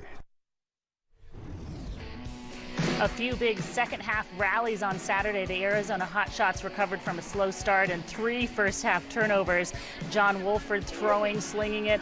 Rashad Ross, his go-to receiver there, and Tim Cook scoring a couple of the touchdowns in the second half to secure the win for the Arizona Hotshots against the Memphis Express. They beat them by 2 points in that game. And then the Stallions taking on the Birmingham Iron. It was a defensive battle in this game. And really, this play kind of turned things around.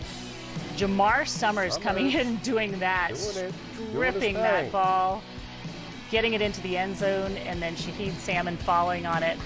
And they score a touchdown in that game. Birmingham winning that one 12-9. And all of this action made head coach Tim Lewis very happy post-game. I showed you a little video last night about a dude getting knocked out, right? Getting knocked down, but he didn't get knocked out. He got knocked down, but he didn't quit. 9-0 at halftime. 9-0. And I told you, you learn a lot more about a team when they face adversity. It doesn't necessarily build character, it reveals it. The character I see in this room was a champion.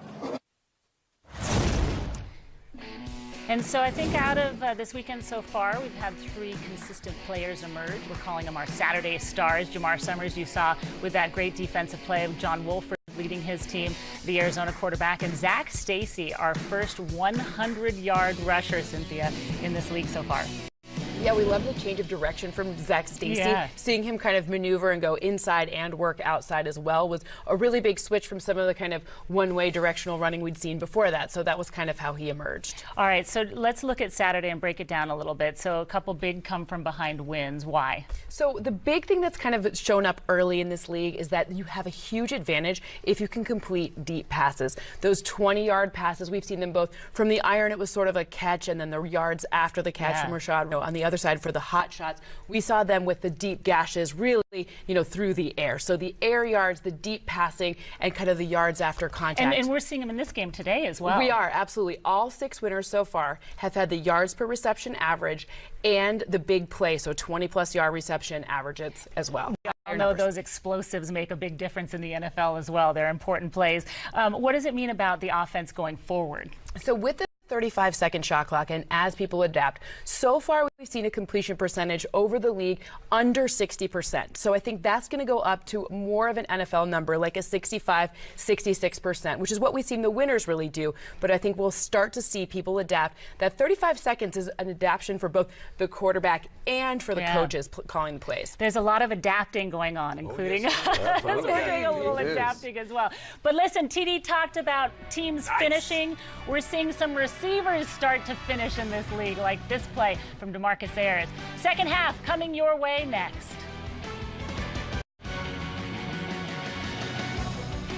Masters.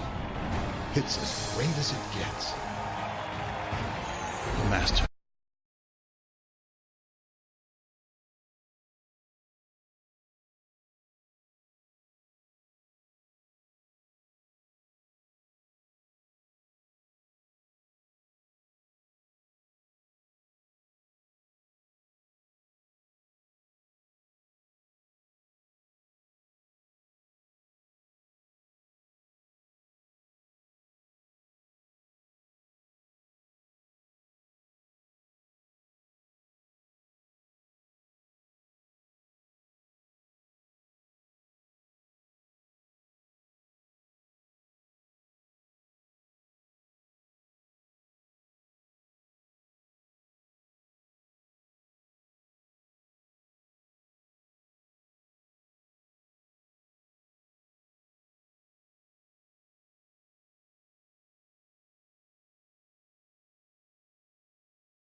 35 points scored in that first half here in the Alamo Dome in San Antonio, Texas. The Commanders on top of the Apollos of Orlando by 1. Adam Archuleta, Ben Holden, John Schriffen with us as well. He's down in the field. Arch, let's get your thoughts and big takeaways from half number 1. I thought it was a fun half, and the Commanders really, with their offense, great balance. I thought really the Apollos showing the big play offense and the quick strike ability really to get back in this game has made it an extremely entertaining game. And Commanders getting it started early. Kenneth Farrow for the touchdown. Then backing it up with 1-2, Evan Rodriguez. Garrett Gilbert said, okay, let me air this thing out. A bomb to Charles Johnson and another one to the other side of the field for Johnson. And I think the stats bear this out. Look at the total amount of plays for the Commanders. 48 plays in that first half. The Apollos have to figure out something to stop them on their drives. They've converted way too many third downs so far in this game. All right, very good. Let's get down to the aforementioned John Schriffen. Schriff. Well, I'm going to give you guys an injury update on Ryan Davis Sr., who was carted off the field late in that first half. He was taken to San Antonio Military Medical Center, which is about 10 minutes away from here. Now, the good news is that he was responsive at his hands and his feet. He was talking to first responders as he was loaded into the ambulance. And I spoke to Steve Spurrier just a few moments ago. He spoke to the doctor, and the doctor thinks that Davis will be okay. Guys. John, that is tremendous news. We're all happy to hear that. Great work by you, and thanks for the update. Yes, indeed. So, no kickoff, Arch. Ball placement at the 25. Let's play some ball. You know, it's growing on me and it's wearing on me. I kind of like it. I do too. With Adam Archuleta, John Schriffen, my name is Ben Holden, all of our great crew, Carlo Generini, our producer, Matt Plundo, our director, Mike Pittman, our AD, and all of our outstanding crew. We're thrilled to have them with us this week as David Cobb starts it. So if you're just joining us, it was San Antonio jumping out to a 12-0 lead before Orlando woke up. Very similar start for Orlando they had last week in terms of their offense with a slow start, but they came alive, and it's a one-point game, as you can see. Bingo shot. Cobb again. He's going to set up a 3rd and short.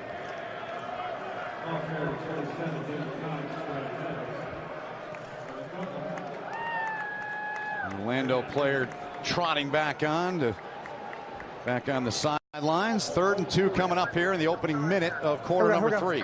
Man, to me, this is what it comes down to for Bob Sanders, the defensive coordinator. 3rd downs. San Antonio was 10 for 13 in 3rd downs in that first half, and they specifically did not have an answer to these stacks and these bunch sets. Woodside has had a lot of success. He really has.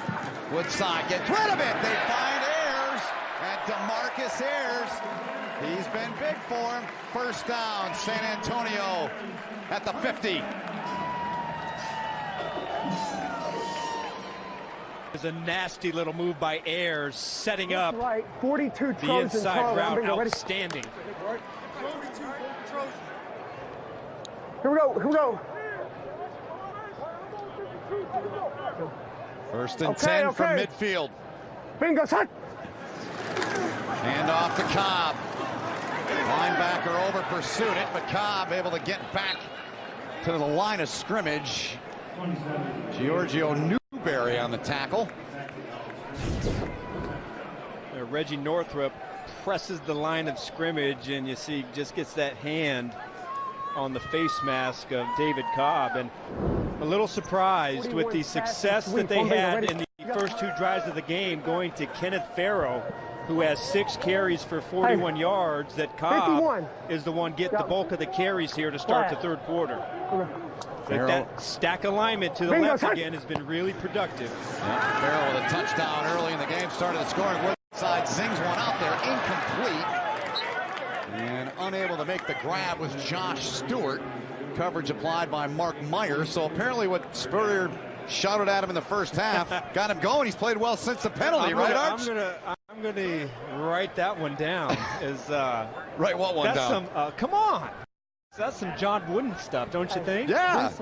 31 single action. Maybe that's how I can get my kids to do the right thing. Just say, come on, Jet. Come on, Hawk. Depends on how old they are. Yeah. 3rd and 10 from midfield. Woodside can convert. Throws it right into coverage. Dropped it right into the waiting arms of DeMarcus Ayers again. And another first down for the Commanders. Watch this bullet from Woodside, right in this tight little window.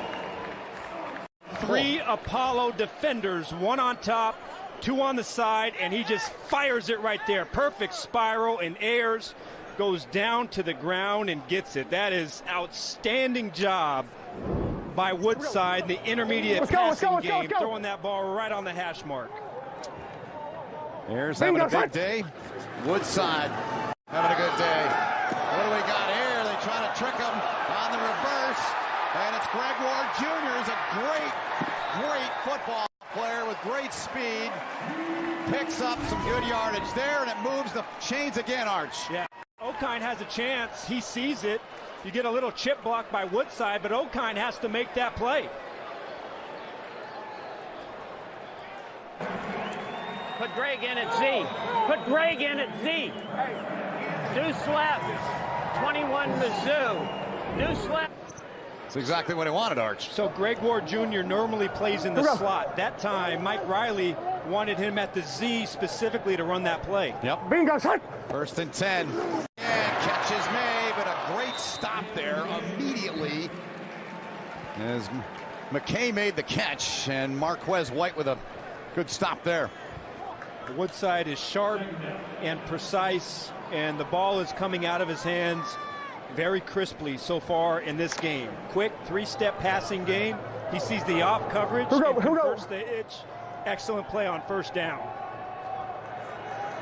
Gain of 7. Cobb's the running back. There's the stack to his left again. Yep, up top there. He's looking that way. Fires, catch made. It's Alonzo Moore, but Reeser there.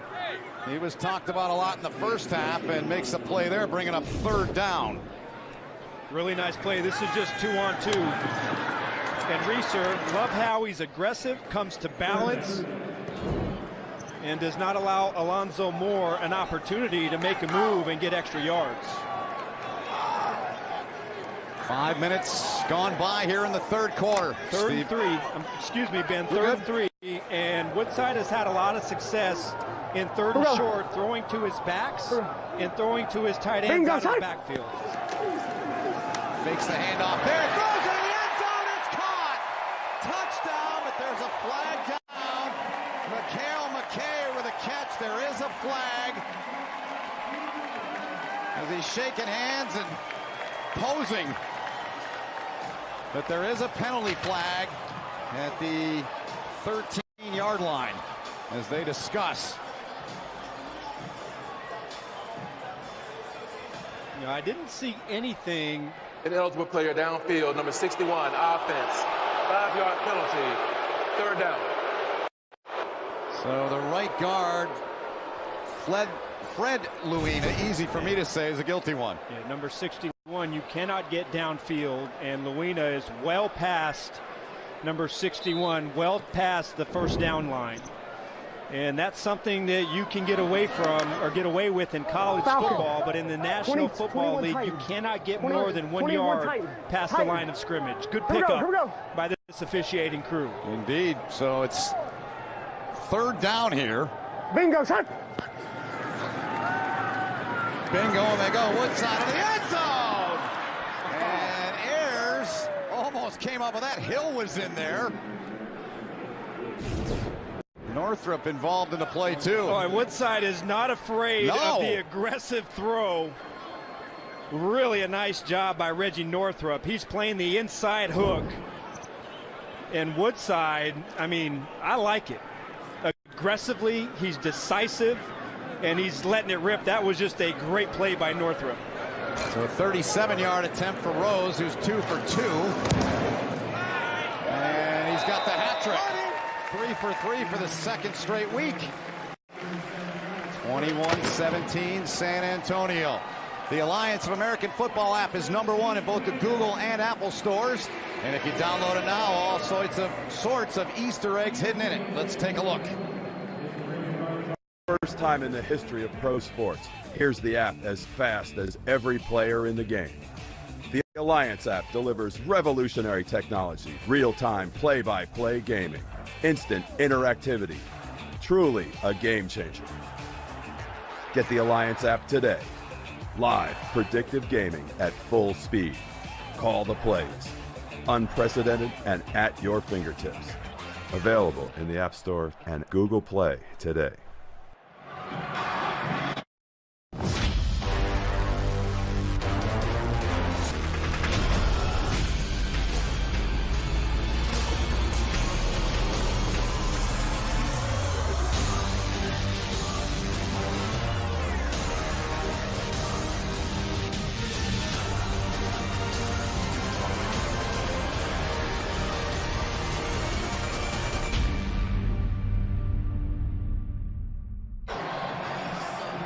So after the field goal from Rose, it's now a 4-point lead. And Orlando in the second quarter did heavy damage. 17 points, 210 yards, had it for 7.5 minutes. And Garrett Gilbert. Dearness Johnson's in the backfield. And Dearness Johnson gets it. And a ball came out, and I believe he was down. I believe the whistle had sounded. Sean Washington on the stop. Well, Deion Barnes, number 94, runs a game. Or excuse me, that's not 94, that's number 54. Sean Washington runs a stunt inside and just almost makes a great play by getting that ball out, but that play had no chance from the start because Washington was all over it. He had the huge hit on Mike Bercovici last week. Had over 5 million hits on social media. Knocked his head off his helmet anyways as Johnson goes again. Flag comes in.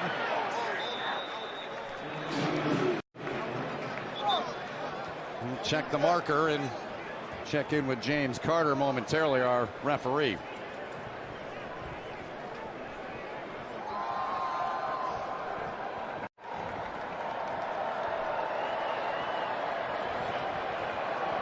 Holding. Offense number 80. 10-yard penalty. Second down.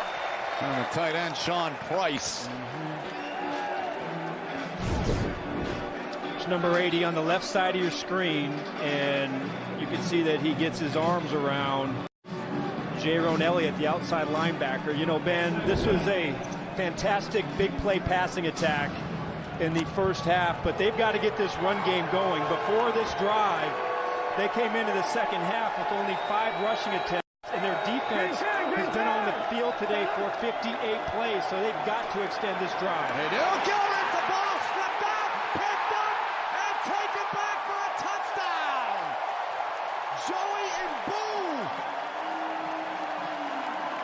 The scoop and the score after the strip of Gilbert, and San Antonio's defense, 6 sacks a week ago. 3 picks. They come up huge here, and it's a 10-point lead. Obvious passing situation, outside speed rush coming from Gilbert's left side. Just such a good job by getting around the corner, getting that ball out. You got a scoop and score. And another big play for this defense, a defense that a week ago really poured it on in the second half of that game, and they do it again, giving them a 27-17 lead. They go for 2. Woodside fires into the end zone, and it's Rodriguez.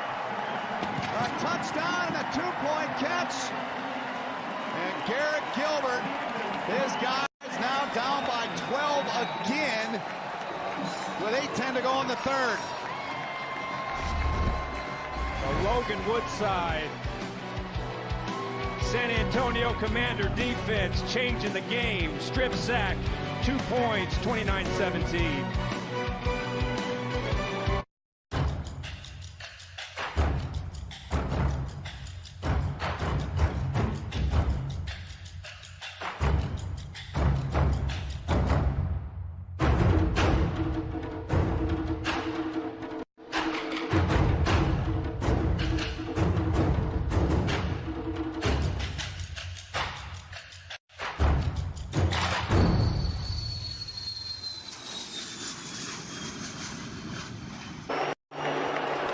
8:10 remaining in the third quarter. San Antonio on top by 12. Our Skycam today is brought to you by Wheels Up. Wheels Up here in San Antonio, man. This team looks good, Arch. My goodness. Wow. J-Rone Elliott was the one that got the strip. Joey Mbu took it back for the 6. Akeem Hunt lined up in the backfield, but they come out throwing. Gilbert, low throw, catch is made, or was it? Hit the ground. No catch. Renell Hall, and how's that for dominance? They look very good here. Now, albeit you still got a quarter and a half to play, but they look pretty good. Well, two things that stand out. Their secondary, they've got to stop giving up the big play outside. They take care of the big play. The front seven has had an outstanding game, and I think for me, outside of the big play, it's the Apollo's inability to run the ball and sustain these drives that's really hurting them right now. Take the handoff. Gilbert's under pressure again, and the Austin, Texas native is flat on his back, looking up. Sean Washington, first man in there, and the Commander fans love it. Blitz inside, and a week ago, Garrett Gilbert really did a nice job of dealing with pressure. A delayed blitz. Gilbert doesn't see it. He's forced to spin out of the pocket, can't keep his balance.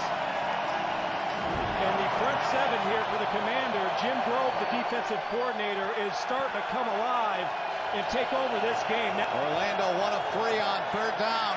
Gilbert's got a ton of time, taking a deep shot. Out there, and there's a penalty flag as they look downfield to Hall. Double coverage, but a penalty flag thrown. Smith on the coverage, one of those in there.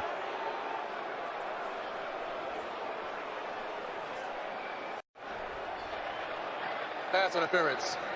Defense number 3. Spot foul. Automatic first down.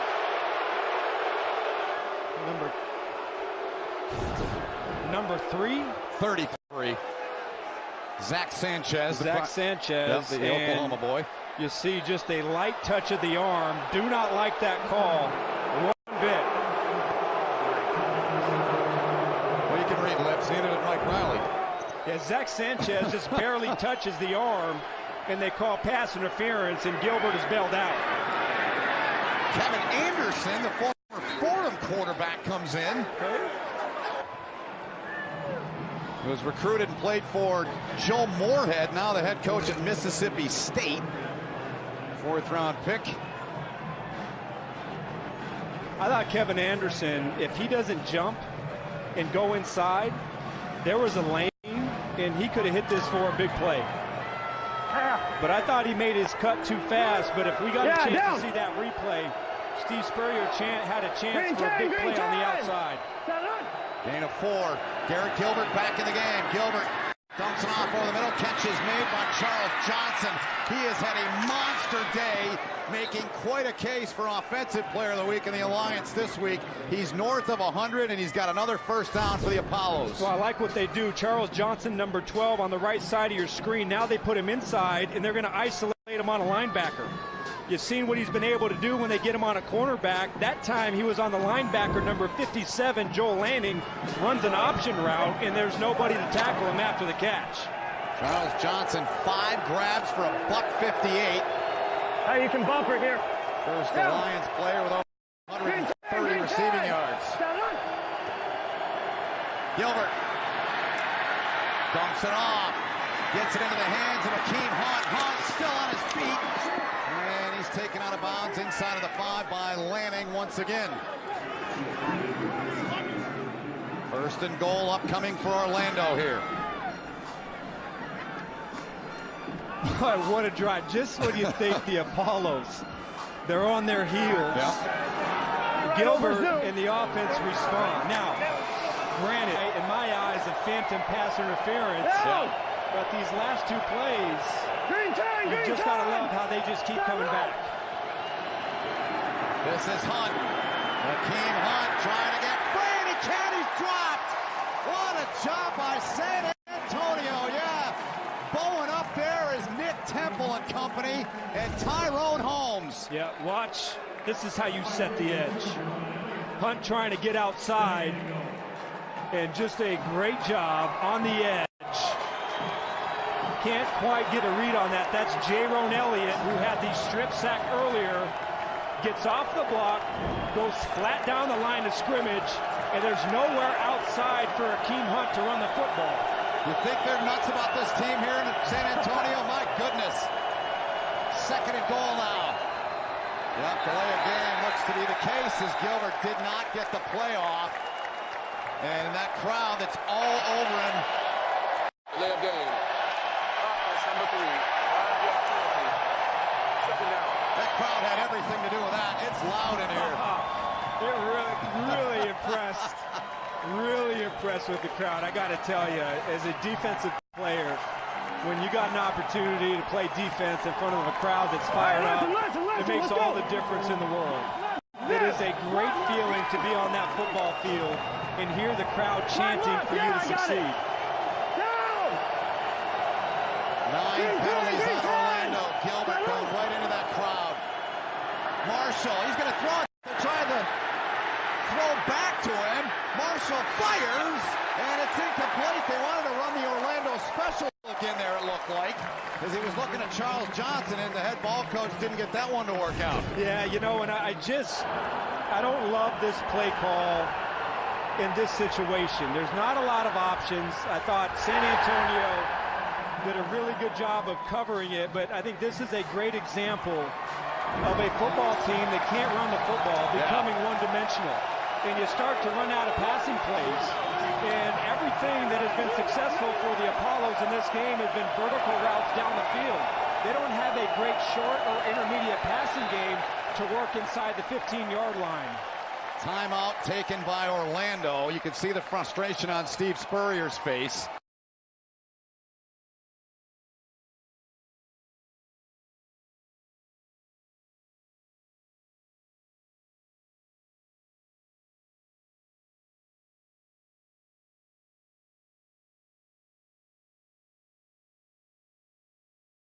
Nothing.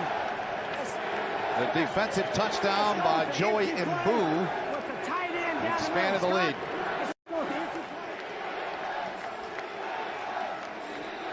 So right now, Ben, the Apollos have 8 yards rushing. And you can see when they don't have the ability to stretch the defense and stretch the field, they have a really tough time now generating some plays. San Antonio is now getting after it on the edge. The tackles for the Apollos are having a hard time blocking the speed rush, and so Steve Spurrier has to design a play here that gets the ball out of Gilbert's hands quickly so they can avoid the rush and still try and pick up 13 yards to try and get in the end zone. It is 3rd and goal. Empty backfield. Gilbert fires. Catch made near side. Not going to get there. Davion Smith got dropped. What do you do here, Art? Do you go for it or do you get the points? I think you got to get points. You got to get points. All right. You got to make this a 9-point football game because you really haven't shown the ability or should have the confidence that you can pick up an easy 4 yards in this situation. Right now, San Antonio's defense is playing a really nice lockdown brand of defense.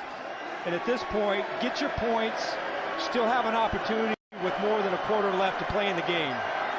24-yard attempt. Ben Turk will hold. Good snap, and the kick is up and through. And it's a 9-point game. And Spurrier's guys get points. 3:12 remaining in the 3rd. We got a great one here in San Antonio. We're family. We'd do anything for each other. But this time, those bonds were definitely tested. Frog leg for my baby brother. Don't frogs have, like, 2 legs? So they should have 2 of these. Since I'm active duty and she's family, I was able to set my sister up with a sweet membership from Navy Federal. If you hold it closer, it looks bigger. Eat your food. My big sis likes to make tiny food, and I'm okay with that. Navy Federal Credit Union. Our members are the men. To go in the 3rd quarter. Field goal from Elliott, and it's time now to take a look at our Navy Federal Credit Union QE comparison. Arch. I think you got to be happy with both quarterbacks. Logan Woodside, let's start out with him, has really done a nice job in his decision-making, being decisive. Good mix of being aggressive, but not too careless with the football. And when you look at Gilbert, it's really largely been the 248 yards has been the big play. 133 of those yards, or excuse me, 150 of those yards are to Charles Johnson. And so I think right now, for the Apollos, they've got to develop a more balanced offense. You've got to run the ball and be more consistent in the short to intermediate passing game, because you cannot rely on just big plays down the field. Woodside, hands off to Farrell, and Farrell bursting through the middle. First down run. Jerome Copeland made the stop, but he moves the chains. No problem running it for San Antonio. 13-yard pickup. Yeah, Farrell has really enjoyed the benefit of running behind number 73. His right guard, Cyril Richardson. That's the second time today on a play up the middle he's been able to get up to the linebacker and provide the lane. 7 carries, 54 yards for Kenneth Farrell. Home state product again taken on defenders. There's a flag though back at the far side 37-yard line, so we'll have to check that first. San Antonio was outstanding, as we've documented in week 1. They've been outstanding this week, but this week their offense is putting up points. Just 15 last week and 1 touchdown.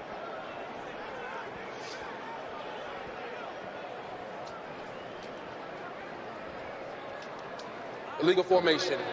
Hits the offense. Number 8 was covered on the play. 5-yard penalty. First down. So that's Evan Rodriguez. Yeah, right here is the wide receiver. You cannot cover up the tight end. You both can't be on the line of scrimmage to the same side of the ball. Illegal formation, and a little lapse in detail work there negates a big play on first down. First and 15 now. Echo. So John Schriffen told us, and we heard from him earlier. Riley gave a series to Marquise Williams, the second quarterback in the first half. Woodside's been in there both here so far. Northrup, the big tackle there. Well, Reggie Northrup is having a pretty good game here. And the mark of a good linebacker is how many plays do they make at the line of scrimmage or in the backfield. Number 52, he just runs the lane, and he makes contact with Farrell before he could reach the line of scrimmage. That is excellent. Remember, Northrup made that big play, the big pass breakup on the goal line. So both doing it today in their run game as well as the pass game in coverage. Bingo, shot. David Cobb in. Woodside fakes. Woodside taking a shot. Got his man out there. Broken up. Beautiful play. Outstanding job by Reeser there on the coverage. He has been busy today. They look for Josh Stewart, 3rd and 16 coming up. Yeah, I thought if Woodside, if he puts this ball more towards the hash mark or the middle of the field, then they would have had a chance at the big play. There was no free safety, but because the ball hung up in the air, Reeser was able to make that play on the ball. So that was a rare miss by Woodside, who could have had a big play because they got the matchup that they were looking for against the right defense. San Antonio averaging 5.9 on 3rd down. This time they need 16. Woodside, man open, overthrew him. And unable to come up with that catch there was Evan Rodriguez, so they'll bring on the punt group with 80 seconds to play in the quarter. Yeah, another missed opportunity. I really like the design of this passing concept with the tight end running a switch route up the seam. And I couldn't tell, either Rodriguez bent the ball inside where he was supposed to stay upfield, or Woodside threw it too much to his outside, but a blown opportunity. 2 in a row there for the Commanders offense. Zeman booted away high. Punt, fair catch called for inside the 20 by Dearness Johnson. The minute 11 to go in the quarter. It's been a huge day, Arch, for Charles Johnson of Orlando. Yeah, 5 catches, 158 yards.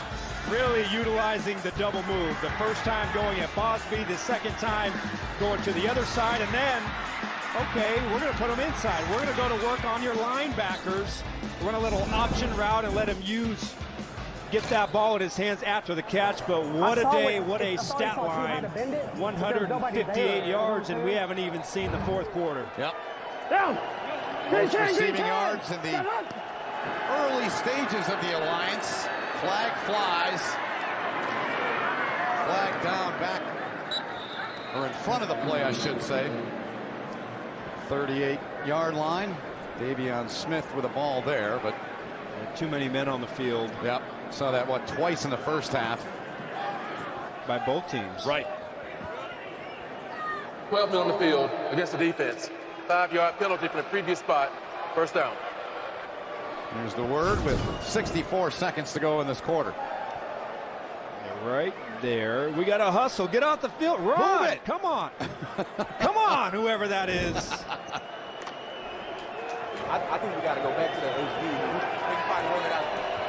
There's there in the ear of his head coach, Mike Riley. A spread formation. They love 4 verticals out of this set. Here's Gilbert. He's going to fling it downfield. Got his man. Catch made. Chris Thompson. Stopped by Jordan Thomas, but a monster gain. Watch the separation about 20 yards down the field. Right there. Great separation as he runs right by Jordan Thomas. And Gilbert again. The big play right now for Jim Grove's defense has to be extremely frustrating. They have played a really good game inside the hash marks, but outside these cornerbacks have given up big plays. 54-yard pass play, Davion Smith. Tough run in San Antonio. That defense getting after it. And that's the end of the third. And a 9-point lead for San Antonio. Garrett Gilbert and Orlando, they'll talk things over. That's the end of the quarter. You're watching the Alliance on CBS Sports Network. Expectations are sky high. The atmosphere is sure to be electric. So check it. Well, here we go. We're underway. Nice pass. What a move that was. He can beat you in a lot of ways. Dynamite. Out deep. It's going to slam. Leaving it all out there. Whoa, what a shot. That's great college basketball.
At the best pictures so far. Appreciate our tape room putting that together, and our score by quarter. What a game this has been, Adam. Yeah, how about the Apollo so far in this game? 3 passes over 50 yards from Garrett Gilbert, and it's really been about the only play that has worked. The Commanders cannot stop the fade route from the Apollos. Davion Smith, they go back to Gilbert. That doesn't trick him at all. Winston Craig snipped it out. Big loss. Wow, trick play in the high red area. Number 96 this time reads it.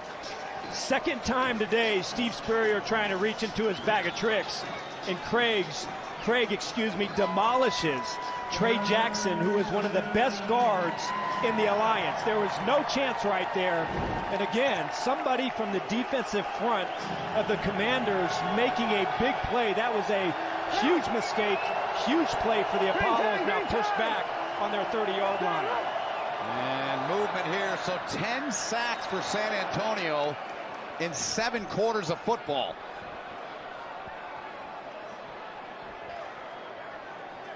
Neutral zone infraction. 93 of the defense, causing the offensive player to move. 5-yard penalty, third down. Arthur Miley, the guilty party there. Man, look, I get it. I love Steve Spurrier. I love the fun. I love how he's aggressive on offense. But I think twice now in the last 2 drives, opting for trick plays when they're in the low and the high red area, have really hurt their offense. See what they do here. Gilbert throws it into the corner. And it's taken away as he inbounds. And they say no. Darren Smith was over there. Let's look back, Arch. Well, number 32 getting off that hash mark. Control the ball, left foot down, and hand out of bounds. And wow. Great range from the free safety, Deron Smith, to get over there. But that was brought on by, in my eyes, a poor choice of a trick play. Flag from 42, but flag came in. Did you see it? Did you see it? Did you see it? I was watching the line. I'm sorry. False start. Offense from the 64. 5-yard penalty. Fourth down. So it'll be a 47-yard attempt. Jordan McCray, the one that moved.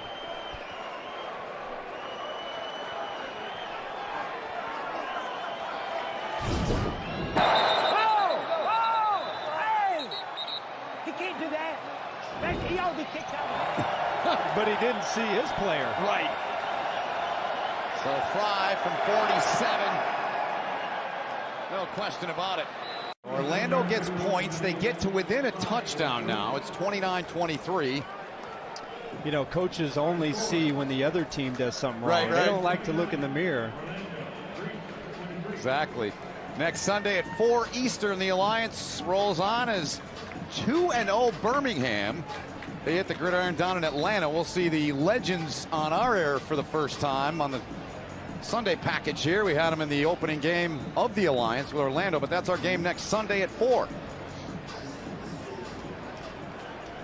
All righty, let's see what's the response. I know Mike Riley would love to get that running game going here and grind on that Apollos defense. Farrell, he's been good. Nice fake there. Stiff arm. And Garvin took him down. But a tough run for Farrell there. He has looked really good today. He has shown a good combination. First patience and then a little jump cut. Patience to watch the blocking develop. And watch this little cut right there, making the extra defender miss in the open field. And I love what I see from Farrell today. That balance, breaking tackle ability, and reading the blocks. He's been outstanding. He made Gunter miss on the ground again. It's Farrell one more time. And they pick up what they needed on 2nd and 1 to move the chains in the first 2 minutes here of the fourth quarter. 10 carries in the ball game for Farrell now. North of 60 yards on the ground. So far today, Ben, the Commanders have run for 157 yards. Let's go. Let's go. Which is a pretty good combination of running to passing balance. Another flag down at the 30-yard line. The offense broke the huddle with 12 players. 5-yard penalty. First down. I think as we go along, see less and less of that, but really no excuse, I suppose. Kind of know when you're supposed to be out there, right? I think that's part of the job description, Yes. right? I think that's like 1A. Yes. Know when you're supposed to be out there. I 31 think single, Hank, bye. Some bingo, ready? So 1st and 15 after the penalty. 1. Bingo, shot. 10 on Orlando, 9 on San Antonio. Here's Woodside. Woodside! Dangerous throw there, but as you said earlier, Arch, he is not afraid to stick that ball into real tight windows. Yeah, but you've got to be careful. You've got to make sure that you have the right read, and I'm not sure exactly what he saw.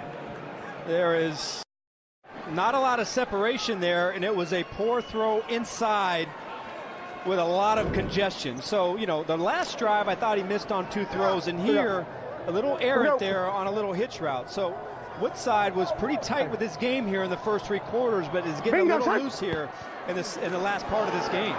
Commanders have had really good balance. Barrow the carry, he's gang tackled. And it was 2nd and 15 there. It's going to be a 3rd and long. 6-point lead now for San Antonio. The wide receiver du jour today for Woodside has been DeMarcus Ayers, number 14. He's thrown at him 8 times. He's had 5 catches for 80 yards. He was inactive. The wide receiver du jour today for Woodside has been DeMarcus Ayers, number 14. He's thrown at him 8 times. He's had 5 catches for 80 yards. He was inactive last week. You know, one guy we really haven't heard his name a lot is Mikhail McKay, who was targeted 12 times last week. This might be a good time to target the big wide receiver. Big play, McKay.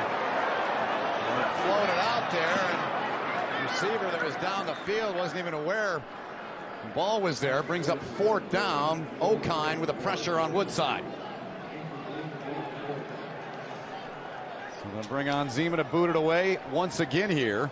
And Orlando will get it back with a chance to even things up and eventually, they hope, take the lead.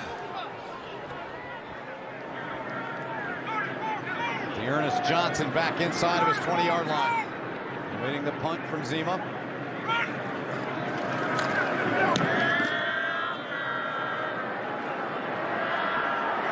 Johnson from the 16. Short return, picks up about 4, maybe 5 on the run back. And with 11:14 to go in the game, Garrett Gilbert and Orlando have it when we come back. Here's the thing. 52% of guys experience erectile dysfunction, but 0% like talking about it. That's why we built Roman. For the first time ever, you can get ED meds prescribed online, shipped discreetly to your door. Chat online with U.S. licensed physicians and get FDA-approved medication, all in single-dose packaging. No more waiting rooms, awkward talks, or lines at the pharmacy. Get started with your free online visit at GetRoman.com/TV. A lot of time left. It's a 6-point lead for San Antonio. 29-23. Orlando with the football after the punt. 29,176. Question, Ben.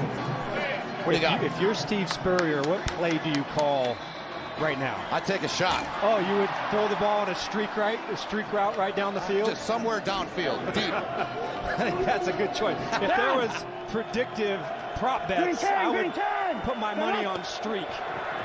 Gilbert. Short route, dumped it off.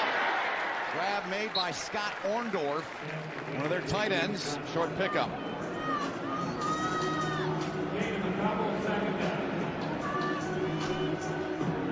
So right now, if I'm Jim Grove, I'm telling my secondary, keep everything in front of you. Make this football team be patient. They have not shown the ability to be patient and have success driving the ball down the field. Everything that they've done here is letting their wide receivers run right by our cornerbacks and our safety. So you've got to stay on top of the route and force them to throw it underneath. 2nd and 7, Gilbert. Grab made by Charles Johnson to the 40-yard line. What a day he's having. 6 catches now for 174. Yeah, it really is. Watch Gilbert with pressure right in his face. And that is a tough ball to throw. Curl route, pressure in his face, and he gets the ball out of his hands on time. And Johnson, again, is proven to not be coverable here for the Commanders' defense. He has been dynamite. Inside of 10 to go in the ball game. Gilbert fires, catch made. Once again, it's Johnson. Charles Johnson, another grab, and another first down for Orlando. Really the exact same route to the other side. They ran it to the right side. This time it's to the left. Johnson, look, you can see right now that the Commanders are staying deep. They do not want to get beat. They don't want the ball thrown over their head. And so there's a lot of cushion out there, and there is a big window for Gilbert to throw the ball into. Now, I'm telling you, they're setting up the double move. You've seen a couple curl routes. Watch for the curl and go. Watch for the stutter and go as they throw the ball downfield again. Here goes Gilbert. Checks off to the back. And the catch made by Sean Price. Beg your pardon, one of their tight ends there, Price, that stayed in there, but he made the grab on first down.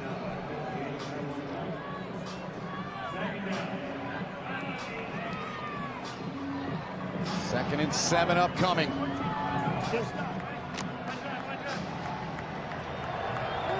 Davion Smith there behind Garrett Gilbert. Green 10, green 10.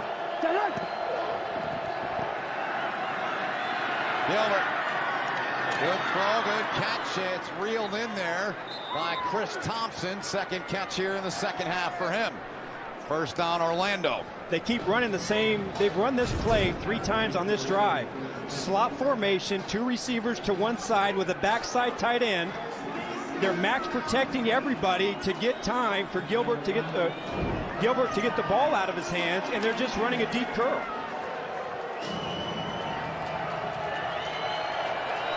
Slot formation, this time 2 receivers to the right, and a max protection set. Look for the same thing. On first and 10. Open man catch. Touchdown. Jalen Marshall. And we are tied up as he beat Curtis Drummond with 7:49 to go. Tied at 29, Arch. You've got to see this if you're Drummond. You've got to stay deep to short. You see how they entice him with the underneath coverage, and then Gilbert spots the corner out right behind him for the touchdown. Hey, he got him! He go. All right. 23-yard catch for Jalen Marshall. Orlando looking to go on top. The try for 2. Gilbert under pressure! And they don't get it. They got it to Johnson, but the pressure was applied by Jaron Elliott. So we are tied at 29. With 7:49 to go in this one. Here, Adam. Gilbert, the touchdown to tie it up to Jalen Marshall. Great finish in store here in San Antonio.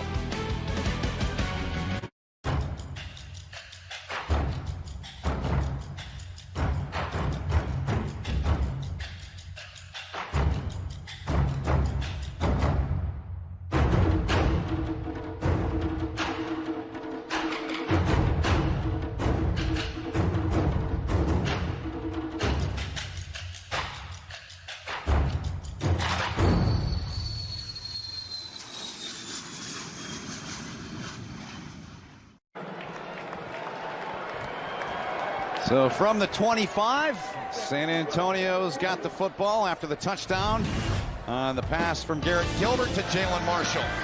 Well, I got to tell you, Gilbert in love with the deep ball today and in love with Charles Johnson, who has just been absolutely dynamite. They have been attacking this Commander's secondary all day long, big play after big play. I mean, they're averaging over 8.7 yards per play in this offense. Unbelievable. Look at that, 381 yards, and they just keep dropping bombs on this secondary. Bingo, son. Aaron Green to the backfield, gets the football. San Antonio goes back to work, so We've seen only Logan Woodside here in the second half. Marquise Williams came in for a series in the first half. There he is. But Mike Riley has stuck with Woodside here the entire half thus far.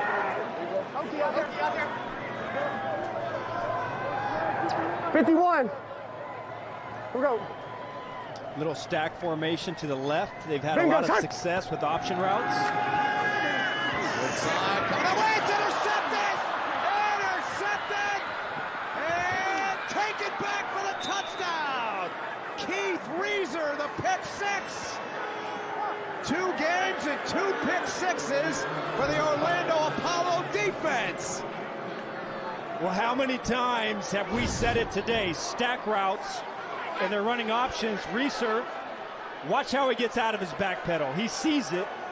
He just breaks on the ball, undercuts it, and then goes the other way. Outstanding job of understanding what's going to come your way and then making a huge play. Huge play indeed, and wow, big time. 6-point lead, 35-29. Yeah, Woodside started off hot in this game, but his last 4 or 5 throws have not been good throws, and none bigger than that one right there with a pick six by Reeser. Huge timeout taken by Orlando as we look back one more time, Arch. He knows it's coming. Great patience in his back pedal. And as soon as the route declares, he just sticks his foot, plants, drives on the football, and finishes the play. Product of Miami, Florida. Played his college ball at Florida Atlantic. 30 games in the National Football League. 5th-round pick of the 49ers in 2015. And strong showing here today. Yeah, it was terrific last week as well. Yeah. But that's what you want to see from your corners. You got to make a play, and he made it. So the try for 2 here for Garrett Gilbert. Watch the isolation here to the left. Right there they go, and that's an easy one for them as they get it into the hands of Brunell Hall for the 2-point conversion. And it's 37-29 Orlando. And Reeser with a pick six helping him with that. Little natural pick. Really well done, really well executed. Little traffic right there, and all you need is an accurate pass. The Apollos are right back into it. What a look. Unbelievable game that we have. It's funny because as soon as you think that San Antonio is capturing some momentum, the Apollos just keep coming back and making plays. 20 straight points for Orlando. Woodside back in the game. Now he's got to make a play. Dumps it off. And that one was nearly picked off by Garvin, who had a pick six last week. The intended target was Aaron Green, who bobbled it. It was almost on the same type of play. The pick six came on a screen pass where the ball was tipped, and Garvin, that could have been back-to-back pick sixes, and Garvin knows, oh, man. But right now from Woodside, what you want to see is how does he bounce back? Because right now they need a big drive from him. And in his last 2 drives, he has not played his best football. But what can he do right now with 6 minutes and 55 seconds left when his football team needs him to make a play? No question. Loads one up here. There's McKay. Comes up with a catch. McKay. Big play, McKay. They get it. You said it earlier, Arch, and they go to him to get it here. This is what you want to see from McKay. A huge target, press coverage. And he just wins the route at the line of scrimmage. Great job, high points the football, and when you have a big frame like that, 6'3", 206 pounds, one-on-one with the defensive back, his back to you, go up, make a play, and that's exactly what he did. 29-yard pickup inside of Orlando territory. Woodside fires, open man, catch is made. Inside of the 25, the 20 goes Alonzo Moore. Here come the Commanders. Great job, max protection. He's going to come all the way backside and hit the dig route. Look, scan it, and he sees Alonzo Moore come roping right over the hash, or right in the middle of the field between the hash marks, and throws a strike. Back-to-back, big-time throws for Woodside, and now they're at the 20-yard line. Aaron Green the back, but Woodside snaps, fires. Grab made on that far side by Josh Stewart. Stewart's only in his 3rd year of football.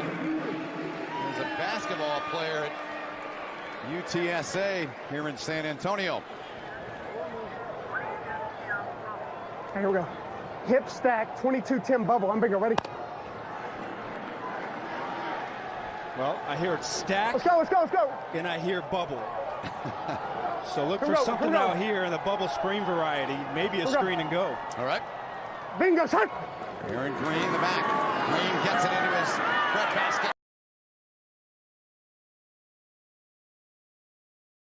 Tough running by Green there. And Green.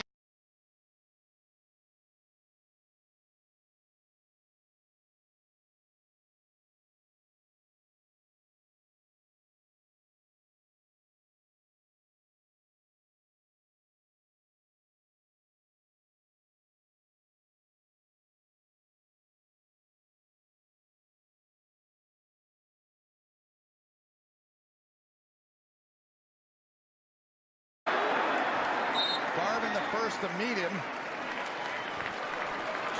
Got some help from Jerome Copeland as well.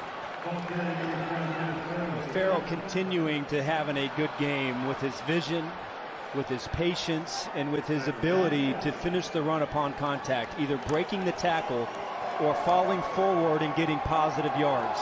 Excellent game here today for Kenneth Farrell as the focal point for the Commanders' rushing attack. Got 12 carries, 74 yards, had the game's first touchdown. Farrell gets it again here. But Orlando stacking him up. Huge play. 3rd and goal.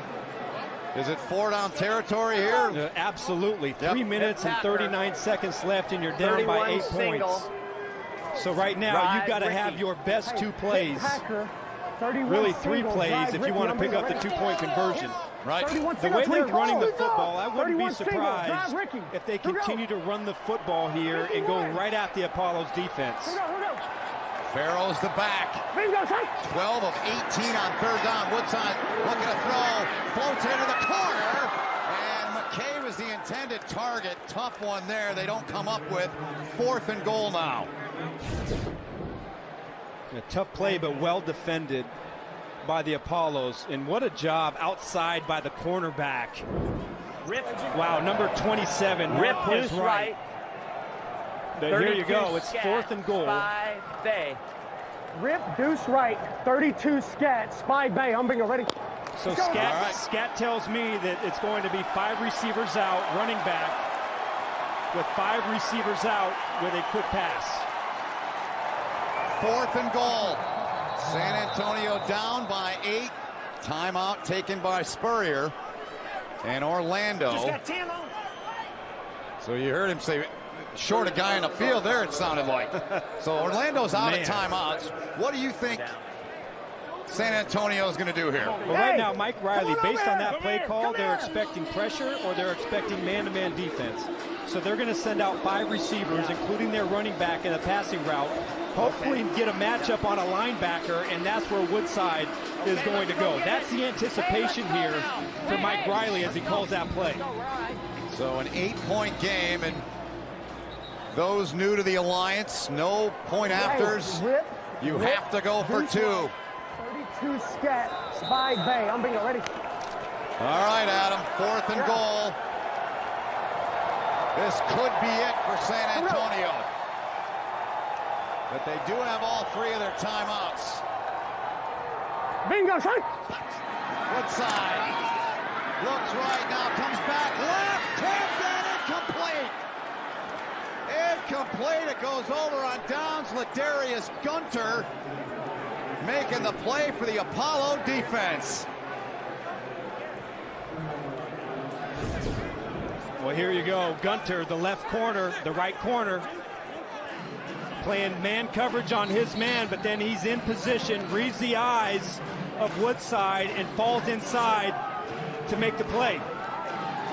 Wow, what a great job. Red zone defense by Bob Sanders' defense when they needed to make a play twice in a row to step up and force the turnover on downs.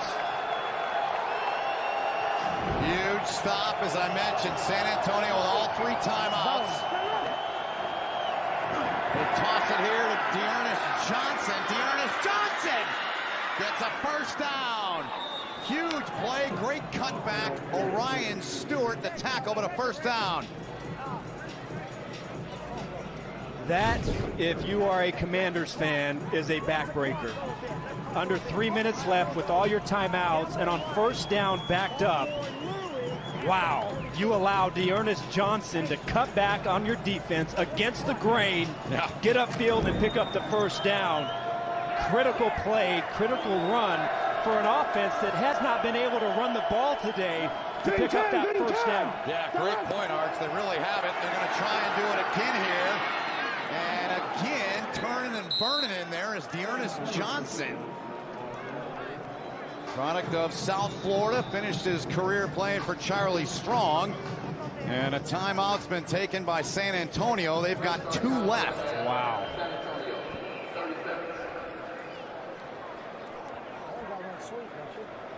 Two left plus the 2-minute warning.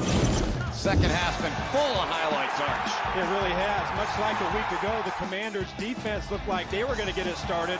But what a response. Garrett Gilbert continuing to strike at that Commanders' defense. And again, for the second game in a row, a pick 6 for the Apollos. Last week it was Terrence Garvin, the defensive player of the week. This time it's Keith Reeser. And I tell you what, this game has had no shortage of big plays and highlights, both on offense and on defense. It's been outstanding. Really has. 2nd and 3.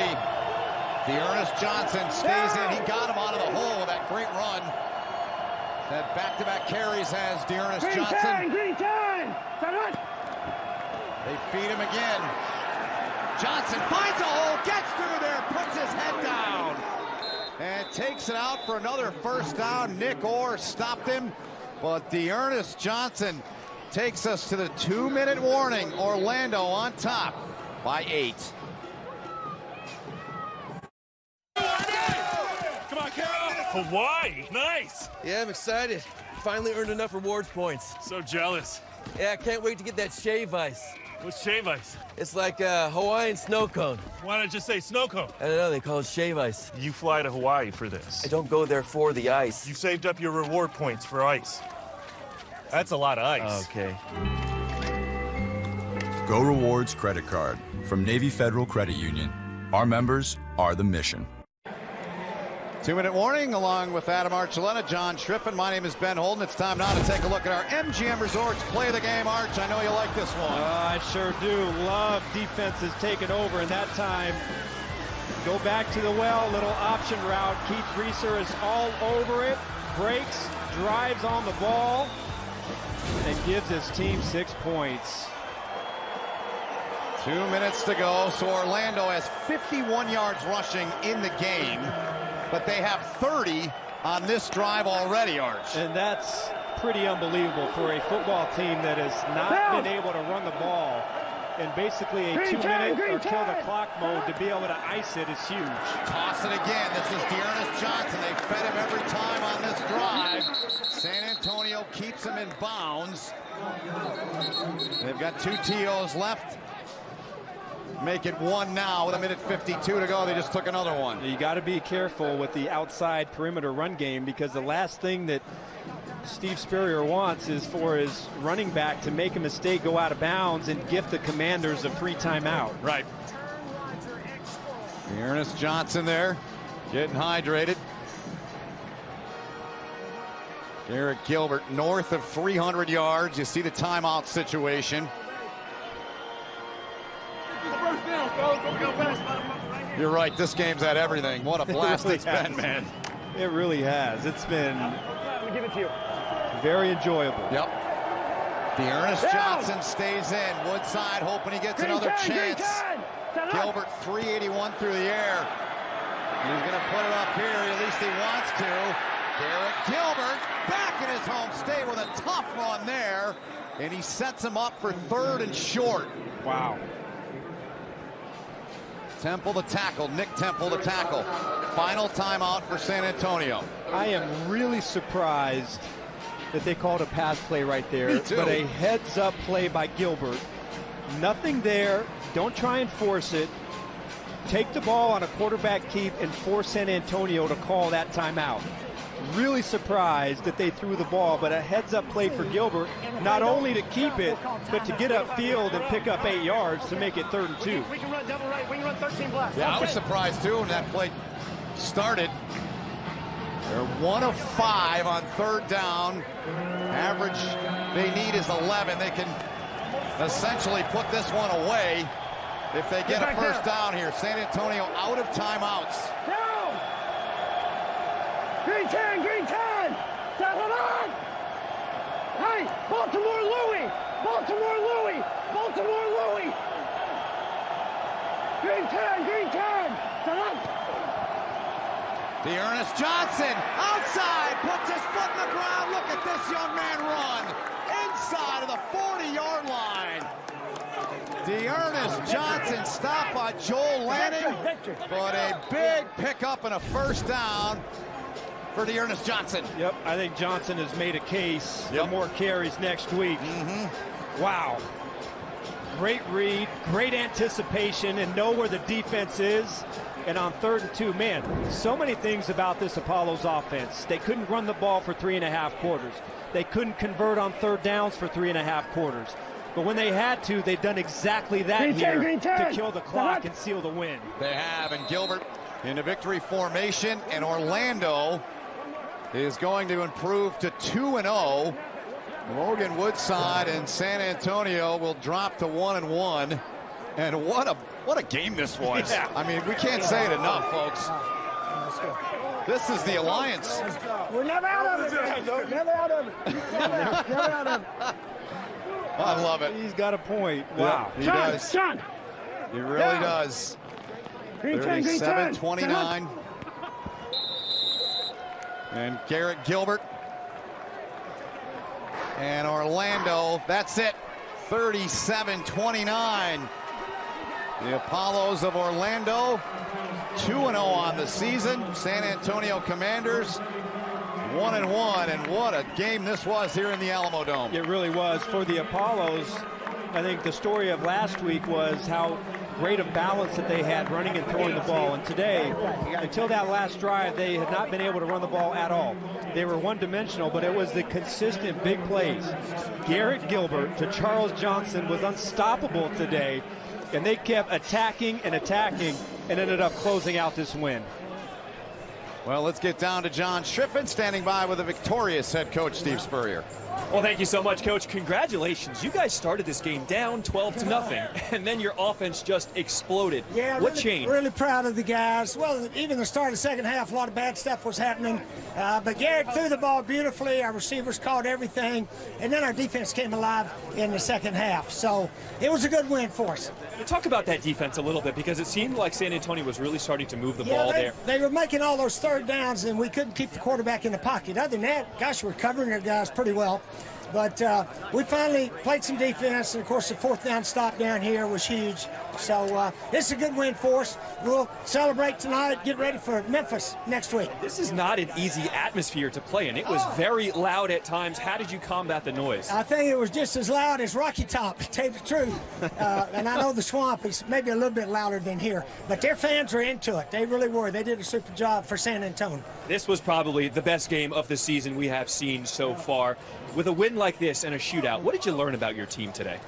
Well, all coaches tell their guys to keep on playing, and our guys did it. Sometimes when it's all going bad and you have some mistakes like we had, you can become depressed.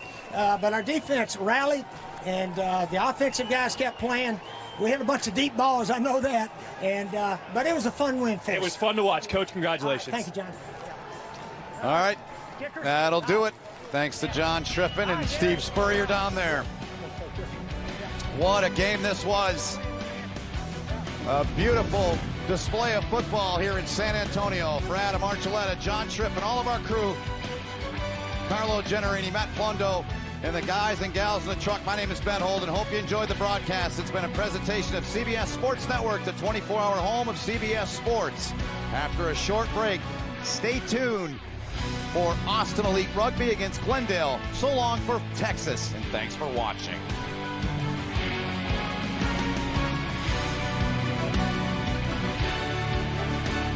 Stop us. They can